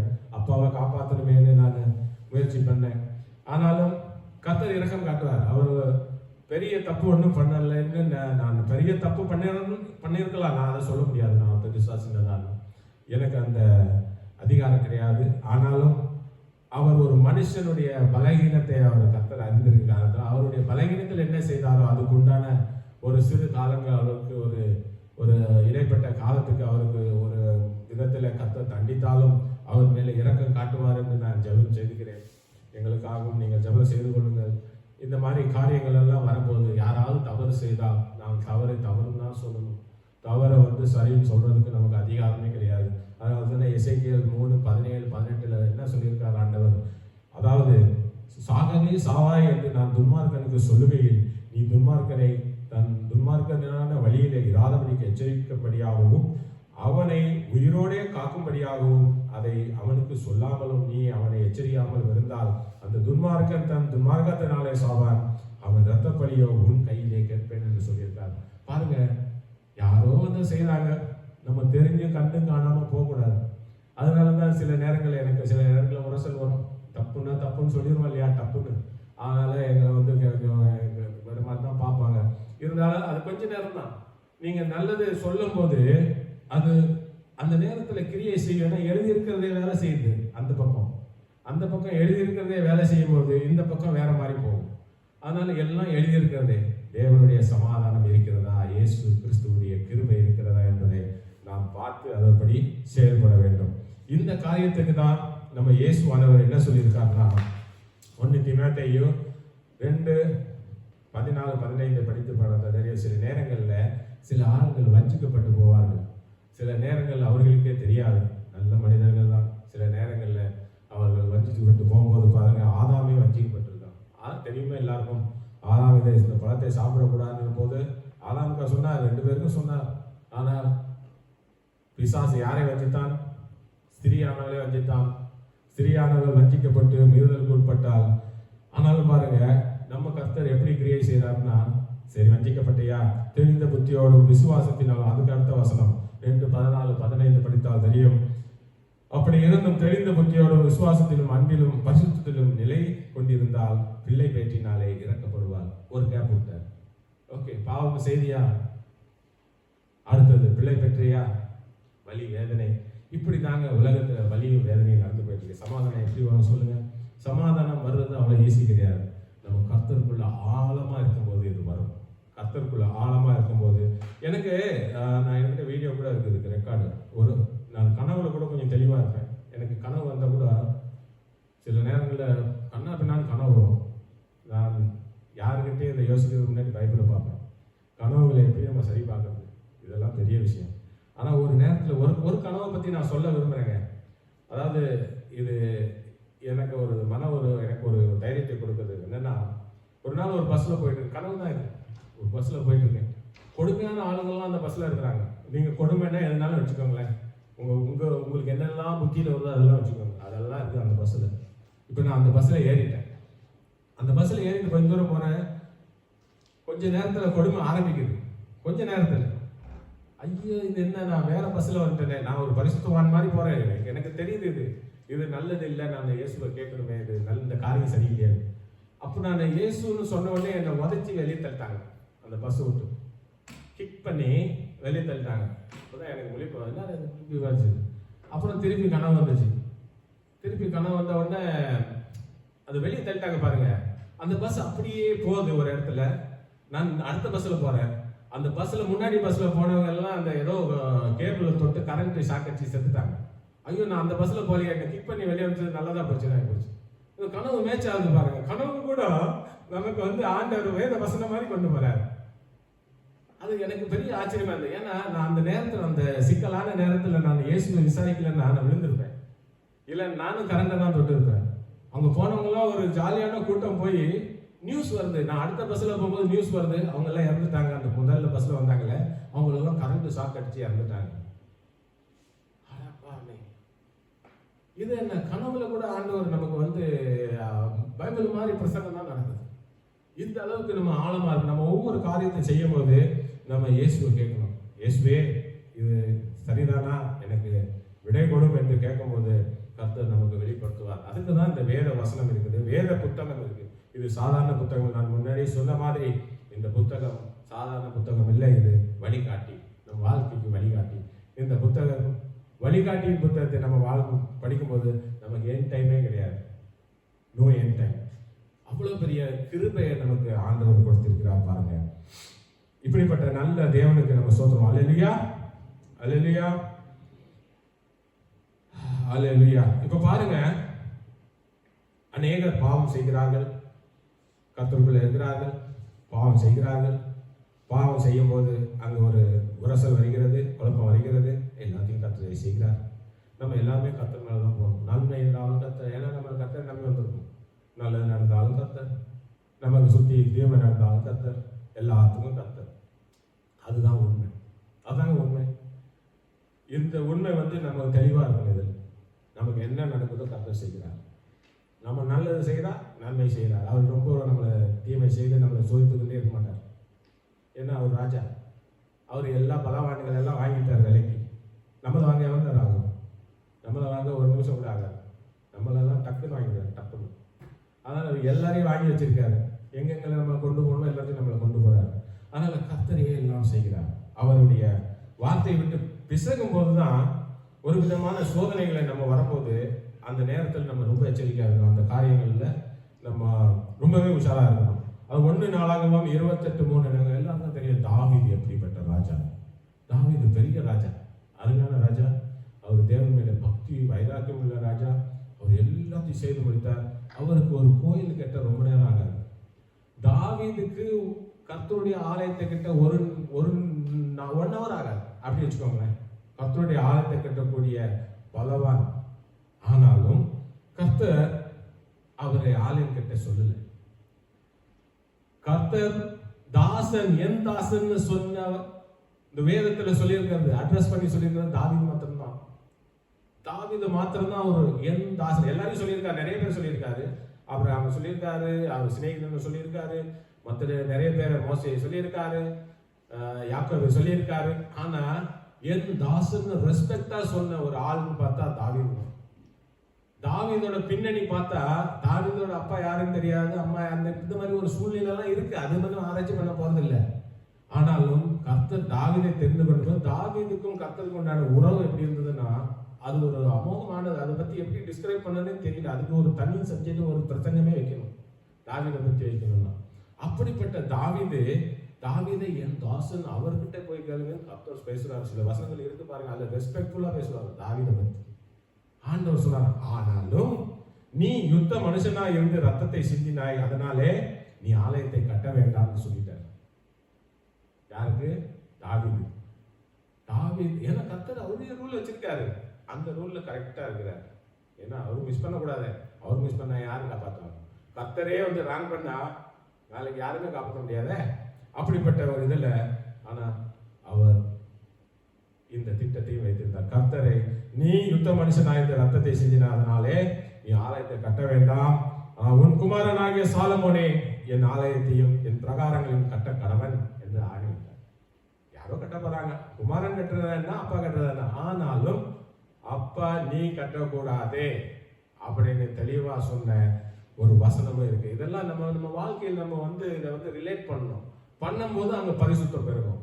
அந்த பரிசுத்தம் பெருகும் போது அங்க ஒரு விடுதலை, ஒரு சமாதானம், அநேக ஜனங்களுக்கு சமாதானம் வந்து கொண்டே இருக்கும். இப்படிப்பட்ட காரியம் இருக்கு. சரிங்களா? அதனாலதான் நம்ம போராடிக்கொண்டே இருந்தால், எவ்வளவு நாள் போராடுவோம் சொல்லுங்க? எவ்வளவு நாள் நாம் போராடுவோம்? நமக்கு நிறைய பேர் நம்ம வார்த்தையை வார்த்தையை கேட்கறது இல்லையே, சுவிசேஷத்தை சொன்னா கேட்க மாட்டேன்றானே, சபைக்கு வா நான் வரமாட்டேன்றானே, இப்படி எல்லாம் சொல்லிட்டு இருக்கும் போது அது வேறு விதமான எழுதி இருக்கிறதே வேலை செய்யுது. எழுதி இருக்கிறதே அங்கே எழுதி இருக்கிறதே இங்கே எழுதி தான் போயிட்டு இருக்கோம். இங்கேருந்து அங்கே எழுதும், அங்கேருந்து இங்கே எழுதும். இதுதான் போயிட்டு இருக்கும் ஒழிய அங்கே ஒரு சமாதானம் வராது. நாம் இப்பொழுது அதாவது ஆண்டவர் ஃபர்ஸ்ட் இது முதல்ல சொல்லிட்டார், நாம் உலகம் கொடுக்கிற பிரகாரம் அல்ல, இது இயேசு கொடுக்கிற பிரகாரமாக இந்த சமாதானம் வருகிறது. சரிங்களா?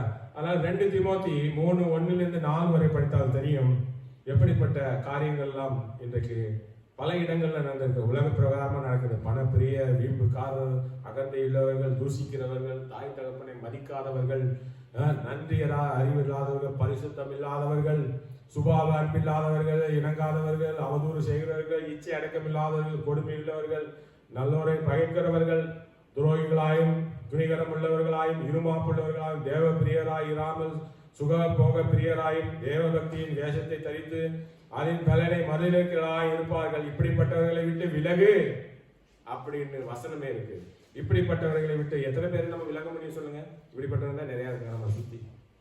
அப்போ சபைக்கு யார் வருவாங்க? அப்போ இந்த சத்தியத்தை நம்ம சொல்லும் போது அவர்கள் சரியாவாங்க. என்னுடைய தகப்பனார் பெரிய சாட்சி இதுல, அவர் இதுல பாதிக்கு மேலே இருப்பாரு. படிச்சா இல்லையா? இது பாதிக்கு மேலே இருப்பாரு. ஐ திங்க் எதுன்னு கண்டுபிடிக்கணும் எதுல இல்லை. அவ்வளவு காரியத்தை செய்தார். இருந்தாலும் அவர் என்ன செய்தாரோ அவருக்கு அறியாமலே செய்தார். ஆனால் இப்போது நாம் அறிந்திருக்கிறோம், இந்த வேத வசனத்தை அறிந்திருக்கிறோம். அவர் பைபிள் படித்தார், என்ன படித்தாரோ எனக்கு தெரியாது. அவர் பிடித்தமானதெல்லாம் 4 பேர் சொல்லியிருப்பாங்க நல்லதெல்லாம், அதை மட்டும் படித்திருப்பார். அவருக்கு வெறுப்பானதெல்லாம் சொல்லியே கொடுத்துருக்க மாட்டாங்க. யாருக்கு என்ன தெரியும்? வழக்காடுவதை பற்றி படித்திருக்கிறார், ஷோர்ல எழுதியிருப்பாரு, வழக்காடினார், இவர் வந்து வழக்காடினார். அதை பார்த்து என்கிட்ட 4 பேர் சண்டைக்கு வர, நீ என்னப்பா வழக்காடுன? ஷோர்ல எழுதியிருக்கு. கண்ணா பின்னான்னு அதை தாறுமாறாக சிந்தனையை தாறுமாறாக ஆக்கி விடுங்க. அதுவும் ஒரு வசனம் பார்த்தேன் இல்லையா? தாறுமாறு ஆவி தாறுமாறாக ஆக்கி விடுங்க. பக்கத்து வீட்டுக்காரங்க சண்டை போடுவார். இன்னைக்கு அமெரிக்காவில் ஒரு பிரசிடென்ட் வந்தவர் அதான் தாறுமாறாக பண்ணிட்டு இருக்காரு. தாறுமாறு ஆவி கண்ணா பின்னாடி எழுதிட்டு இருக்கோம். அங்கே எழுதும் இங்கே எழுதும், இவன் அடிப்பேன் அவன் அடிப்பேன், சும்மா லூஸ் மாதிரி பேசிட்டு இருக்கோம். நம்ம தான் எச்சரிக்கையாக இருக்கணும். ஏன்னா எழுதப்பட்டிருக்கிறது அப்படி, அங்கே எழுதப்பட்டிருக்கு இங்கே எழுத்து தான் போயிட்டு இருக்கோம் அங்கே இங்கேன்னு. இன்னைக்கு எத்தனையோ கோர்ட்ல கேஸ் இருக்குது, அங்கே கேஸ் போலீஸ் கேஸ், எல்லாம் உண்மைன்னு நினைக்கிறீங்க? எல்லாம் தாறுமாறாக எழுதிட்டு இருக்கு. அங்கே எழுதியிருக்கேன் இங்கே எழுதியிருக்கேன் எதுவுமே, அதாவது எல்லாம் அலசரிஞ்சு பார்த்து எல்லாம் சத்தியத்தில் இருக்கும்போது ஆண்டவருக்குள்ள இருக்கும்போது ஒரு கேஸ் கிடையாதுங்க. அதுக்கு தானே இந்த 1000 வருஷம் அரசாட்சி வரப்போகுது, அதில் ஒரு கேஸ் இருக்காதுன்றாங்க. அப்போ ஒரு கோர்ட் இருக்காது, போலீஸ் இருக்காது, ஒரு குற்றம் இருக்காது, ஒரு பாவம் இருக்காது. அந்த நிலைமை வர்றதுக்கு தான் ஆண்டவர் பாடுபட்டார். இவ்வளவு ரத்தம் சிந்தினார். எதுக்கு இவ்வளவு ரத்தம் சிந்தியது? அவர் நம்மளுக்கு நல்வழி கொண்டு வர்றதுக்கு தான். அந்த வழியில தான் நம்ம இருக்கணும். இல்லைன்னா விலகு விலகு விலகுன்னு பிசாசானவனுக்கு நம்ம வழி கொடுக்குற மாதிரி ஆகிடும். நிறைய பாவங்கள் இருக்கு. நீங்க லெவிட்டியஸ் 18:6-29 படித்தா தெரியும். மார்க் 7:21-22 படித்தா எல்லாம் பாவங்களுடைய லிஸ்ட், பெரிய பாவங்கள். அதெல்லாம் நம்ம படிச்சு புரிஞ்சுக்கணும். புரிஞ்சுதான் அந்த பாவத்துல நம்ம போக மாட்டோம். நம்ம அதை பத்தி சொல்லாம கர்த்தர் உங்களுக்கு விடுதலை கொடுக்கிறார், கர்த்தீங்க உங்களை அணுகாது, உங்களை ஆசீர்வதிக்கிறார் சொன்னா அது வழியில மாட்டி போகும். அப்புறம் வழியில எங்கேயா விழுந்து நிற்கும், என்னை ஆசீர்வதிக்கலையேன்னு முடிச்சு பார்க்கும். ஆனா பின்னாடி செய்ததெல்லாம் தீவினை பின்னாடி தொடர்ந்துட்டு இருக்கேன். அங்க எழுதியிருக்குது, தீவினை பின்தொடர்ந்து எழுதியாச்சு, அது எழுதியிருக்கு. இவர் செய்ததெல்லாம் பின்னாடி தொடருது. அங்க எழுதியிருக்க சண்டை நடந்தது, பால் போயாச்சு. ஸோ இந்த காரியத்தில் நம்ம எச்சரிக்கையாக இருக்கணும். எச்சரிக்கையாக இருந்து நம்ம புத்திசாலித்தனமாக நடக்கும்போது அநேகருக்கு இது கிரியேஷன். நான் எதிர்பார்க்குறேன் இந்த சபையில் நிறைய டேனிஷ்லாம் வரணும். இங்கே நிறைய பேருக்கு நிறைய தேவை இருக்குது. இந்த உலக இந்த நாட்டில் தேவை, இந்த நாட்டில் இந்த ஊரில் இந்த தெருவில் எல்லா இடத்துலையும் தேவை. கர்த்தருடைய வார்த்தை இன்னும் போய் சேரணும். நம்ம தான் சொல்லணும். கர்த்தர் வாங்க, உங்களுக்கு என்ன குறை கேளுங்க, ஆண்டவர்கிட்ட வந்து கேளுங்க. பாசையை பற்றி நீங்க வந்து நில்லுங்க, இந்த ஆண்டவர் வந்து கேளுங்க. உங்களுக்கு என்ன வேணும் டேனிஷ்ல சொல்லுங்க. உங்களுக்கு தான் டேனிஷ் தெரியுமே, எனக்கு தான் தெரியாது. நான் இங்கிலீஷில் சொல்ல வேண்டாம், நீங்க சொல்லுங்க. வாங்க, இந்த சபைக்கு வாங்க, இந்த ஆண்டவர் பார்த்து கேளுங்க. போங்க, அடுத்த வாரம் வந்து சொல்லுங்க, ஆண்டவர் கொடுத்தாருன்னு சொல்லுங்க, சாட்சி சொல்லுங்க, டெஸ்டிமனி சொல்லுங்க. இங்க வந்து டெஸ்டிமனி சொல்லுங்க, இன்னும் கொடுப்பார். அவர் டெஸ்டிமனி சொல்ல கொடுத்துட்டு இருக்காரு பாருங்க. நானும் சொல்லிட்டு தான் இருக்கேன், எனக்கு கொடுத்துக்கிட்டே இருக்கிறார். கர்த்தருக்கு ஸ்தோத்திரம். நான் சும்மா சொல்ல மாட்டேன். நான் இங்கெல்லாம் வந்து நிற்கிறேன், எனக்கு அருகதியே கிடையாது. எனக்கு இங்க வந்து நிற்கக்கூடிய தகுதியே கிடையாது. ஆனா என்னை கொண்டு வந்து நிறுத்திருக்காருன்னா நான் அவர் மேல அவ்வளோ நன்றியும் பாசமும் அவ்வளோ அன்பா இருக்கு. நான் யாருக்காகவும் சரி நான் கர்த்தரை விட்டு கொடுக்க மாட்டேன். அது எவனா இருந்தாலும் சரி, யாரா இருந்தாலும் சரி. என் தாய்க்கு கூட அப்படிதான். எனக்கு எனக்கு வீட்டில் ஊரில் சபை வச்சிருக்கேன்னு எனக்கு என் மேலே கம்ப்ளைண்ட் பண்ணுவாங்க. எங்கள் அம்மாவே எனக்கு கம்ப்ளைண்ட் பண்ணுவாங்க பாருங்க, சபை வச்சிருக்கிறது. தாறுமாறாக தான் இருக்குது. தாறுமாற ஆவி எல்லா இடத்துலையும் இருக்குது. தாறுமாறாக தான் இருக்கும். நம்ம போய் சொல்ல தான் முடியும். இப்படி இல்லைம்மா, அப்படி இல்லைம்மா, இப்படி இருக்கும், அப்படி இருக்கும். இதெல்லாம் வந்து சாதாரணமாக போச்சு. இன்னைக்கு குடும்பம் இப்படி இருக்கே, அப்படி இருக்கேம்மாங்க. அப்படித்தான் இருக்கும். இந்த குடும்பத்தை நம்ம தான் சரி பண்ணணும். இந்த குடும்பத்தில் சமாதானம் நம்ம தான் கொண்டு வரணும். சமாதானத்தை நம்ம மூலமாக தான் அனுப்புற. சபைக்கு யார் வந்தது? நீங்க தானே வந்தீங்க. நீங்க தான் சமாதானத்தை கொண்டு போகணும். நீங்க தான் போய் சொல்லணும், சமாதானம் உங்களுக்கு உண்டு, உங்களுக்கு கர்த்தருடைய கிருபை உண்டு. நம்மளால யாருக்கும் சமாதானம், என்னுடைய பெரிய வேண்டுதல் இருந்தால் ஆண்டவருக்கு, என்னால யாருக்கும் சமாதான குறை வந்துடக்கூடாது ஆண்டவரே. அதான், என்னால யாருக்கும் சமாதான குறை வரக்கூடாது. ஆனா உங்களுடைய சத்தியத்தை நான் சொல்லிடுவேன். இந்த சத்தியம், இதுதான் சத்தியம், ஆண்டவர் தான் சொல்றாரு, ஆண்டவருடைய வார்த்தை இது. இதுக்கு நம்ம கீழ்ப்படிந்து ஆண்டவரோட போவோம். நாளைக்கு என்ன நடக்கும் நடக்கு. நம்மளை யாரும் எதுவும் செய்ய மாட்டாங்க. நம்ம சுவிசேஷத்தை மக்கள் ஜனங்களுக்கு சொல்லும் போது அவங்களுக்கு நன்மை நடக்கும்போது நம்மளை யாராவது திட்டுவாங்களாங்க, நம்மளை யாராவது கெடுப்பாங்களா, நம்மளை இது வந்து நமக்கு நம்மளே எழுதிக்கிற மாதிரி ஆயிடும். நம்மளே குறை சொல்லக்கூடாது. நமக்கு எவ்வளவோ ஆசீர்வாதங்களை கொடுத்துருக்காரு. நம்ம அதுக்கு நன்மை செய்யணும், நன்றி சொல்லணும். இந்த மகளை பாருங்க, இந்த மகள் சின்ன பிள்ளையா இருக்கும்போது ஒரு தகப்பன் இல்லை. தகப்பன் இல்லைன்னு கவலைப்படாதமா, பெரிய தகப்பன் இருக்காரு, சரியா? அதனால தகப்பன் எப்போதும் கூட இருக்காரு, பெரிய தகப்பன். இன்னைக்கு யாரா இருக்கு பிள்ளைகளுக்கு தகப்பனுக்கு இல்லை, சின்ன பிள்ளைகளுக்கு. இந்த அம்மா அம்மாவுக்கு புருஷன் இல்லை, அவருக்கு பிள்ளை இல்லை, 2 பிள்ளைகள் போயிடுச்சு, இந்த அவருக்கு உடம்பு சரியில்லை. உலகத்தில் எவ்வளவு குறை பாருங்க. ஆனாலும் நம்மளுக்கு கொண்டு வந்ததுக்கு நன்றி சொல்லணும். நம்மளை இந்த புத்தியோட கொண்டு நல்லா இருப்போமா நீலாம், சரியா? ஏன்னா நீ கர்த்தருக்குள்ள வந்திருக்க, கர்த்தருடைய ஆலயத்தில் இருக்க. அதனால உங்களுக்கு எந்த ஒரு குறைவும் இல்லை. நமக்கு என்னென்னலாம் ஆண்டவர் கொடுத்துருக்காரு அதுக்கு நன்றி சொல்லிக்கிட்டே இருக்கணும். நன்றி சொல்லி சொல்லி அவரை நம்ம ப்ரைஸ் பண்ணிக்கிட்டே இருக்கணும். கொடுக்க அவர் இன்னும் கொடுப்பாரு. ஏன்னா அவர்கிட்ட பகவான்லாம் அவர்கள் தான் இருக்காரு. தேவனே ஆண்டவர் இயேசு கிட்ட கொடுத்துட்டாரு. இயேசு நான் அவர்கிட்ட எல்லா பவரும் இருக்கு, வாங்க தான் ஆள் இல்லை. இப்போ என் அக்கௌண்ட்ல பாருங்க நிறைய காசு இருக்கு. என்கிட்ட வாங்குறதுக்கு நான் கொடுக்கறதுக்கு யோசிப்பேன். பிரச்சனை அங்கே தான் இருக்கு. ஏன்னா எனக்கு ஆண்டவர் கற்றுக் கொடுத்தது அப்படி. என்கிட்ட நிறைய பேர் கேட்பாங்க, எங்கள் ஹாஸ்பிட்டலில் இருக்காங்க, எனக்கு இவ்வளோ காசு கொடுங்க, அது கொடுங்க, இது கொடுங்க. நான் உண்மையை ஆராய்வேன். சரி, இப்போ ஹாஸ்பிட்டலில் இருந்தாலும் அந்த பில்லு மட்டும் அனுப்பி நான் ஹாஸ்பிட்டலே கட்டிடுறேன். உங்களுக்கு ஹாஸ்பிட்டல் காசு தானே கட்டணும், அது இருக்காது. அப்புறம் என்கிட்ட சந்தேகம், நீங்கள் ரொம்ப அதெல்லாம் கேட்குறீங்க. அதான் எனக்கு ஆண்டவர் கற்றுக் கொடுத்த வழி இதுதான். உங்களுக்கு உதவி செய்யணும்னா நான் நேராக இருக்கணும். நான் என் காசு கொடுத்து அவன் போய் சாராய கடையில் போய் சாராயம் குடிப்பான். அதுக்கு நான் பாவி ஆகக்கூடாது. நானே அவனுக்கு காசு கொடுத்து கெடுத்துடக்கூடாது. அதனாலதான் ஒவ்வொரு காரியத்திலும் எச்சரிக்கையா இருந்து ஒன்று படித்தேன் இல்லையா? எல்லா விதத்திலையும் நம்ம எச்சரிக்கையா கர்த்தர் சொன்ன வழியில வாழணும். இதை வாழ கத்துக்கிட்டாலே சமாதானம் நிச்சயமாக உண்டு. இந்த சமாதானம் தான் நமக்கு தேவை. இப்ப பாருங்க, ஒரு பெரிய ரகசியம் என்ன, நமக்கு எவ்வளவு கஷ்டம் வந்தாலும் நம்மளோட அவர், நம்ம விழும்போது அவர் கூட விழுறாருங்க. நம்ம கீழே விழுறோமா, அவரும் விழுறாரு. இப்படிப்பட்ட தேவன் எங்கேயாவது இருக்கா சொல்லுங்க? நம்ம கீழே விழும்போது, கீழே விழுறாருன்னு என்ன அர்த்தம்? நமக்கு அடி விழும்போது அவரு தாங்கிக்கிறார். நமக்கு என்னெல்லாம் சம்பவிக்குதோ அத்தனையிலும் அவர் கூட இருக்கிறார். இப்ப நம்ம இவ்வளவு நேரம் கர்த்தரை பத்தி அறிந்துகிட்டோம். நம்ம கர்த்தர் இயேசு கிறிஸ்து, அவர் நாமத்திலே ஒரு பெரிய வல்லமை. அவருடைய காரியங்கள்லாம் பிரம்மாண்டமானது, எண்ணி அடங்காது, எவராலும் முடியாதது, செய்ய முடியாது. வாங்கிறதுக்கு நம்ம தகுதியா இருக்கணும். அவர் எல்லாத்தையும், உங்களுக்கு என்ன தேவையோ கொடுப்பாருன்னா, உங்களுக்கு என்ன டாக்டர் படிக்கணும், என்ன படிக்கணும், உங்களுக்கு என்ன வேணும், உலகத்தில் எங்க போகணுமோ எல்லாத்தையும் கொண்டு போவார். நம்ம கர்த்தருடைய இருக்கணும். கர்த்தர் கீழ்ப்படிந்து கர்த்தருடைய வார்த்தையை கேட்டு கர்த்தருக்கு எல்லா காரியங்களும் செய்யணும். இப்ப பாருங்க, நம்ம மார்க் 10:29 முக்கியமானதுங்க. மார்க் 29:31 இந்த வசனத்தை நீங்க திருப்பி படிக்கலாம்.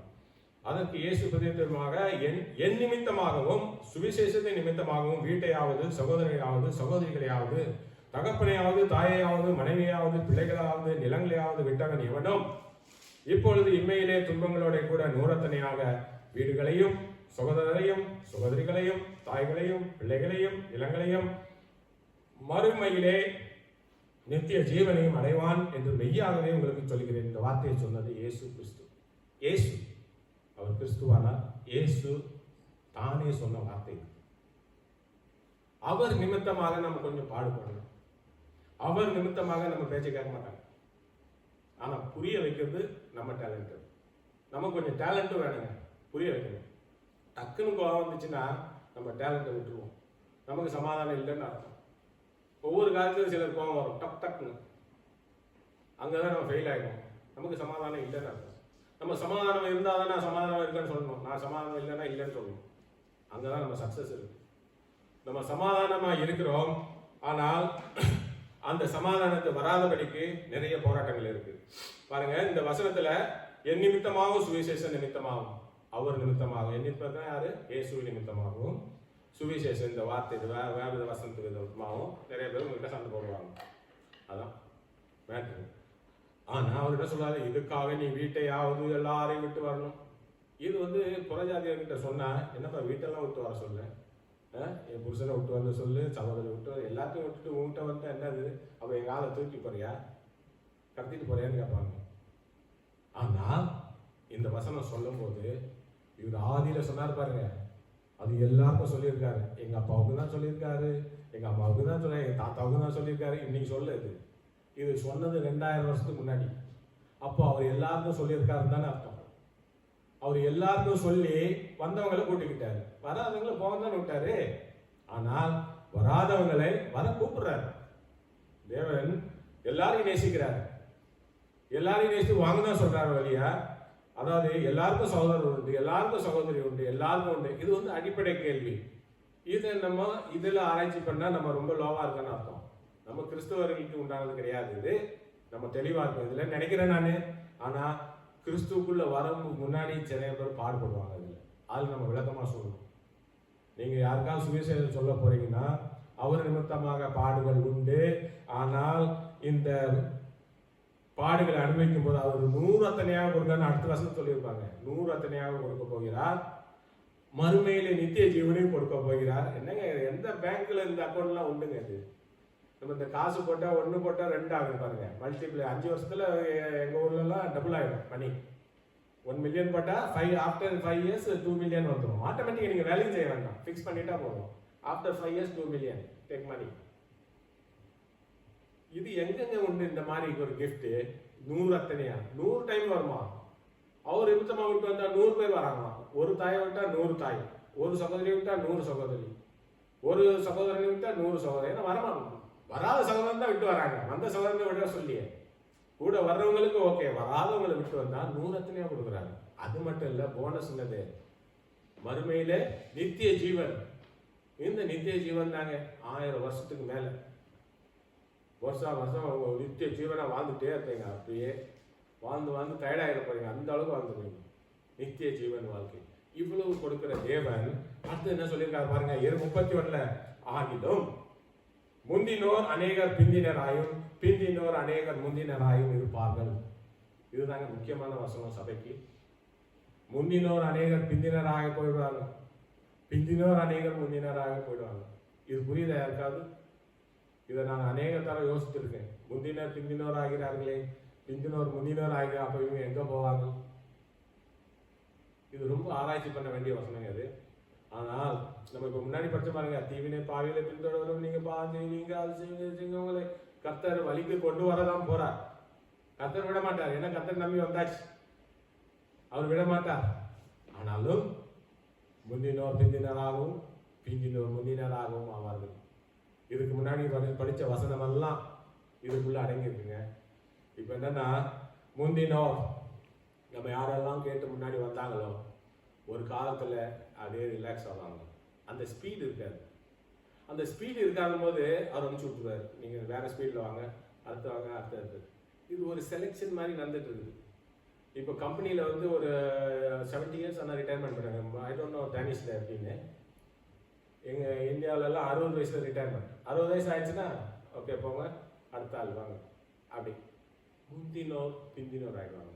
அப்போ இந்த முந்தினோர் எங்க போவாங்க, பிந்தினோர் எங்க இருப்பாங்க? இதுதான் கேள்வி.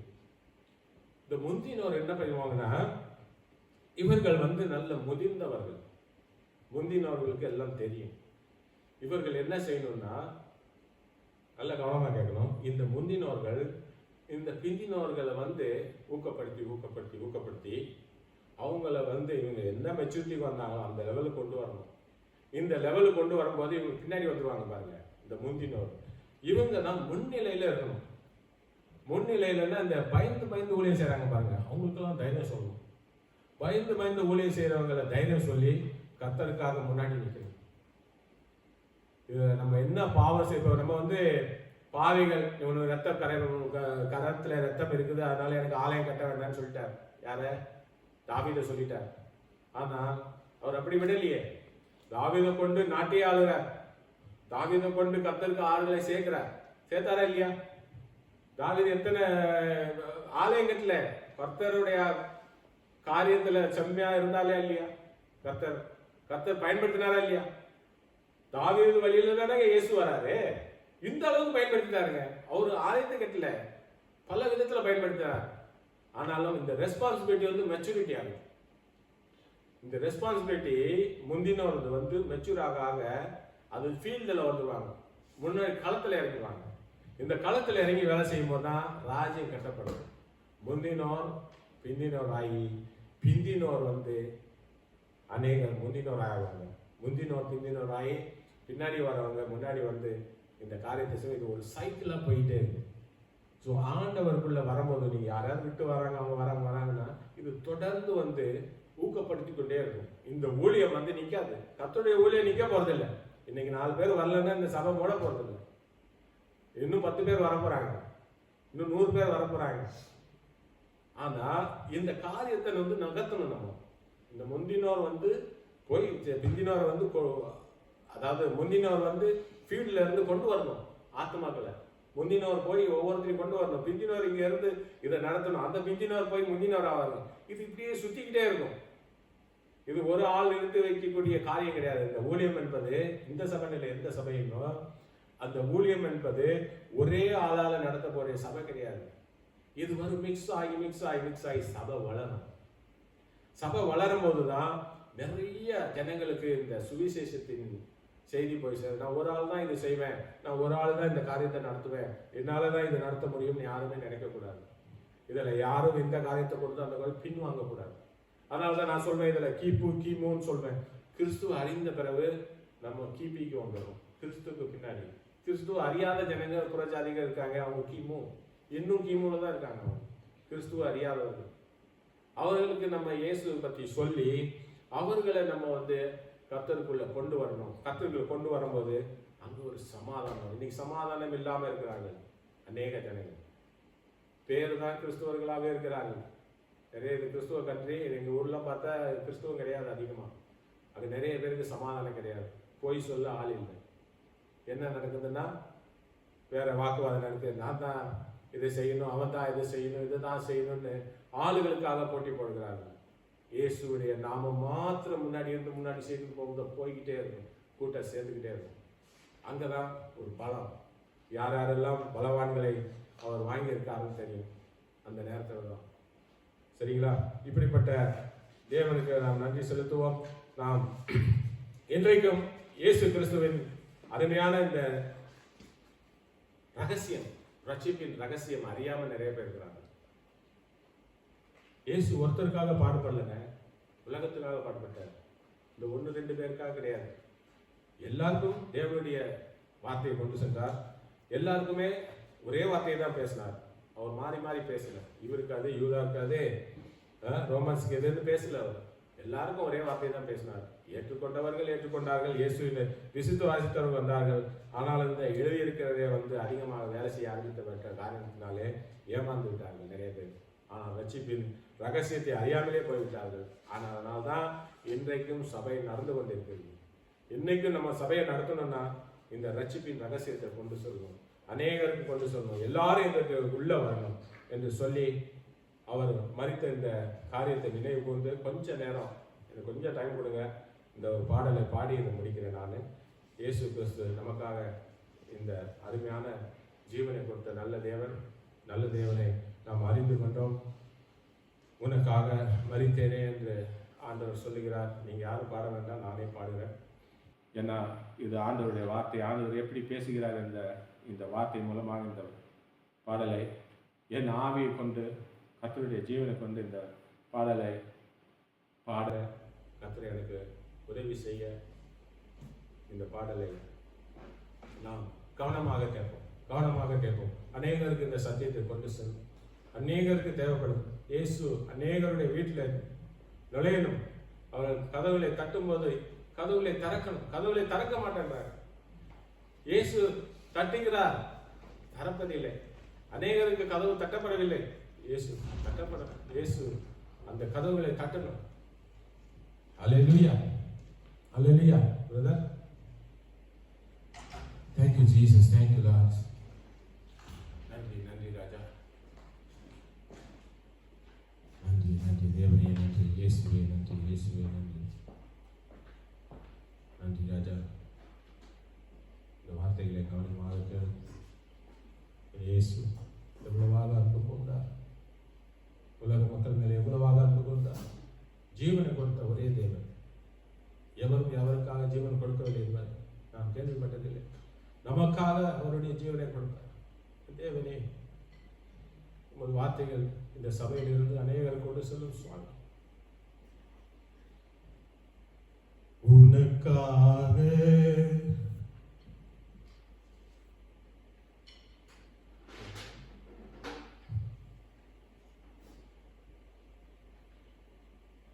உனக்காக மரித்தேனே, எனக்காக நீ என்ன செய்தாய்? உனக்காக மரித்தேனே, எனக்காக நீ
எங்கள் சமாதானத்துக்கு மறுத்த நல்ல தேவனே, என்றும் சமாதானம் இல்லாமல் இருக்கும் அலைந்த தெரியும் எங்களுக்கு சமாதானத்தை கட்டளையிடும் சுவாமி, எங்களுக்கு வழிகாட்டும் சுவாமி. நல்ல தேவனே, உமது பரிசுத்த வழியிலே எங்களை இன்னும் மகிமைப்படுத்த ஆண்டவரே நீர் ஆயத்தமாக இருக்கும் நேரத்தில் ஆண்டவரே நாங்கள் உம்மை பின்தொடரணும் சுவாமி. எங்கள் மனசிலே இருக்கிற இருளுகள் எல்லாம் போக்கி எங்கள் மூலமாக சமாதானம் அநேகருக்கு ராஜா. நாங்கள் ரத்தம் சிந்தினாலும் சரி, எங்களை எவர் அடித்து நொறுக்கினாலும் சரி, இயேசுவின் வார்த்தை கர்த்தாவே எங்களை குணப்படுத்தும், எங்களை இன்னும் பலப்படுத்தும். மறுமையிலே நித்திய ஜீவை கொடுக்கும் நல்ல ஒரு வாழ்க்கை ஆண்டவரே எங்களுக்கு வைத்திருக்கும் நல்ல பிதாவே, ஒரு வார்த்தையை தைரியமாக சொல்ல எங்களை எல்லாரும் எழுப்பும் சுவாமி. கர்த்தாவே, ரோடு மூக்கு அங்க அங்கே எந்த இடத்துல எல்லாம் ஜனங்கள் தவிக்கிறார்கள், மூலை முழுக்க எல்லா இடத்திலும் ராஜா ஒரு வார்த்தையை சொல்ல எங்களை ஆயத்தப்படுத்தும் சுவாமி.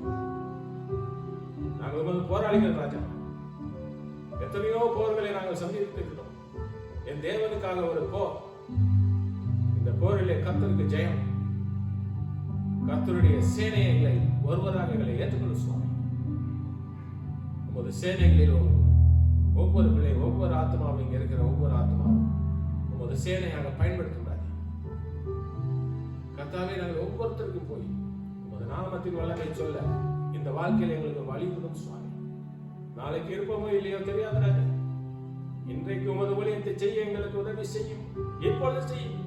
இதோ இப்பொழுதே, ஒவ்வொரு நொடிப்பொழுதும் இப்பொழுதே என்ற வார்த்தை எங்கள் இருதயத்தில் ஒலிக்கணும் சுவாமி. நாங்கள் ஜீவனுள்ள நாளெல்லாம் உமது ஊழியத்தை செய்ய எங்களை ஆயத்தப்படுத்தும் சுவாமி. நாங்கள் காணும் அத்தனை ஜனங்களுக்கும் இயேசு கிறிஸ்துவின் வல்லமை, இயேசு கிறிஸ்துவின் கிருபை, இயேசு கிறிஸ்துவின் சமாதானம் வந்து சேர கிருபை செய்யும் சுவாமி. நல்ல தகப்பனே, எங்களுக்கு உதவி செய்வதற்காக நன்றி ராஜா. எங்களை அறிந்து கொண்டதற்காக நன்றி. எங்கள் இருதயத்தை புரிந்து கொண்டதற்காக நன்றி. எங்கள் பாவ சாப காரியங்களிலெல்லாம் ஆண்டவரை அறுத்து போட்டு, ஆண்டவரே எங்களுக்கு உண்டான பொல்லாத கிரியைகள் எல்லாம் கிறுக்கி போட்டு கர்த்தாவே எங்களுக்கு பரிசுத்தத்திலே நிலைக்க செய்யும் சுவாமி. எங்கள் மூலமாக சமாதானம் பெருக செய்யும் ராஜா. எங்கள் மூலமாக ஆண்டவரே உமது நாமத்தின் மகிமை ஆண்டவரே எவர் எப்படி இருக்கிறார்களோ அவர் எல்லாருக்கும் இயேசுவின் சமாதானத்தில் ஒன்று செல்ல, ஒன்று சேர ஆண்டவரே நீர் ஒன்று கூட்டும் தேவனாக இருக்கிறபடியா இந்த சபையிலே எல்லாரையும் ஒன்றிணையும் சுவாமி. இயேசுவே நன்றி. நல்ல தேவனே, எங்களுக்குள்ளே இருந்த கிரியை செய்யும் ராஜா. இந்த நேரம், இந்த ஜபம், இந்த ஆராதனை, இந்த வார்த்தை, உமது வார்த்தை பரிசுத்த தேவனே, இவை எதுவுமே அணு அளவும் வீணாக போகாதபடிக்கு கர்த்தாவே நிறைவேற்றும் சுவாமி. எங்கள் பாவ சாப கிரமங்கள், முன்னோர்கள் செய்த பாவங்கள் எல்லாவற்றையும் மன்னியும் சுவாமி. எங்களை அறிந்த தேவனே, தொடர்ந்து எங்களை பலப்படுத்தும். எங்களுக்குள்ளே ஆண்டவரே பிசாசின் கிரியைகள் அண்டாதபடிக்கு, எங்கள் இருதயத்தை பாராதபடிக்கு, எங்களை காணாதபடிக்கு கர்த்தாவே நீர் உமது நேர்பார்வையில் வைத்து எங்களை வழிநடத்தும் சுவாமி. இயேசுவே எங்களோடு கூட இருக்கும், எங்களை வழிநடத்தும். இயேசு கிறிஸ்துவின் நாமத்தில் நான் ஜெபிக்கிறேன் பிதாவே, ஆமென். நன்றி செலுத்துவோம். கர்த்தர் நமக்கு சொல்லிக் கொடுத்த இந்த ஜபத்தை நான் இங்கே படிக்கிறேன். தொடர்ந்து நீங்களும் படிக்கலாம். ஹல்லேலூயா. பரமண்டலங்களில் இருக்கிற எங்கள் பிதாவே, உம்முடைய நாமம் பரிசுத்தப்படுவதாக, உம்முடைய ராஜ்யம் வருவதாக, உம்முடைய சித்தம் பரமண்டலத்திலே செய்யப்படுகிறது போல பூமியிலேயும் செய்யப்படுவதாக. எங்களுக்கு வேண்டிய ஆகாரத்தை இன்று எங்களுக்கு தாரும். எங்கள் கடனாளிகளுக்கு நாங்கள் மன்னிக்கிறது போல எங்கள் கடன்களை எங்களுக்கு மன்னியும். எங்களை சோதனைக்குட்பட பண்ணாமல் தீமை நின்று எங்களை ரட்சித்துக் கொள்ளும். ராஜ்யமும் வல்லமையும் மகிமையும் என்றென்று முறைகளே. ஆமென்.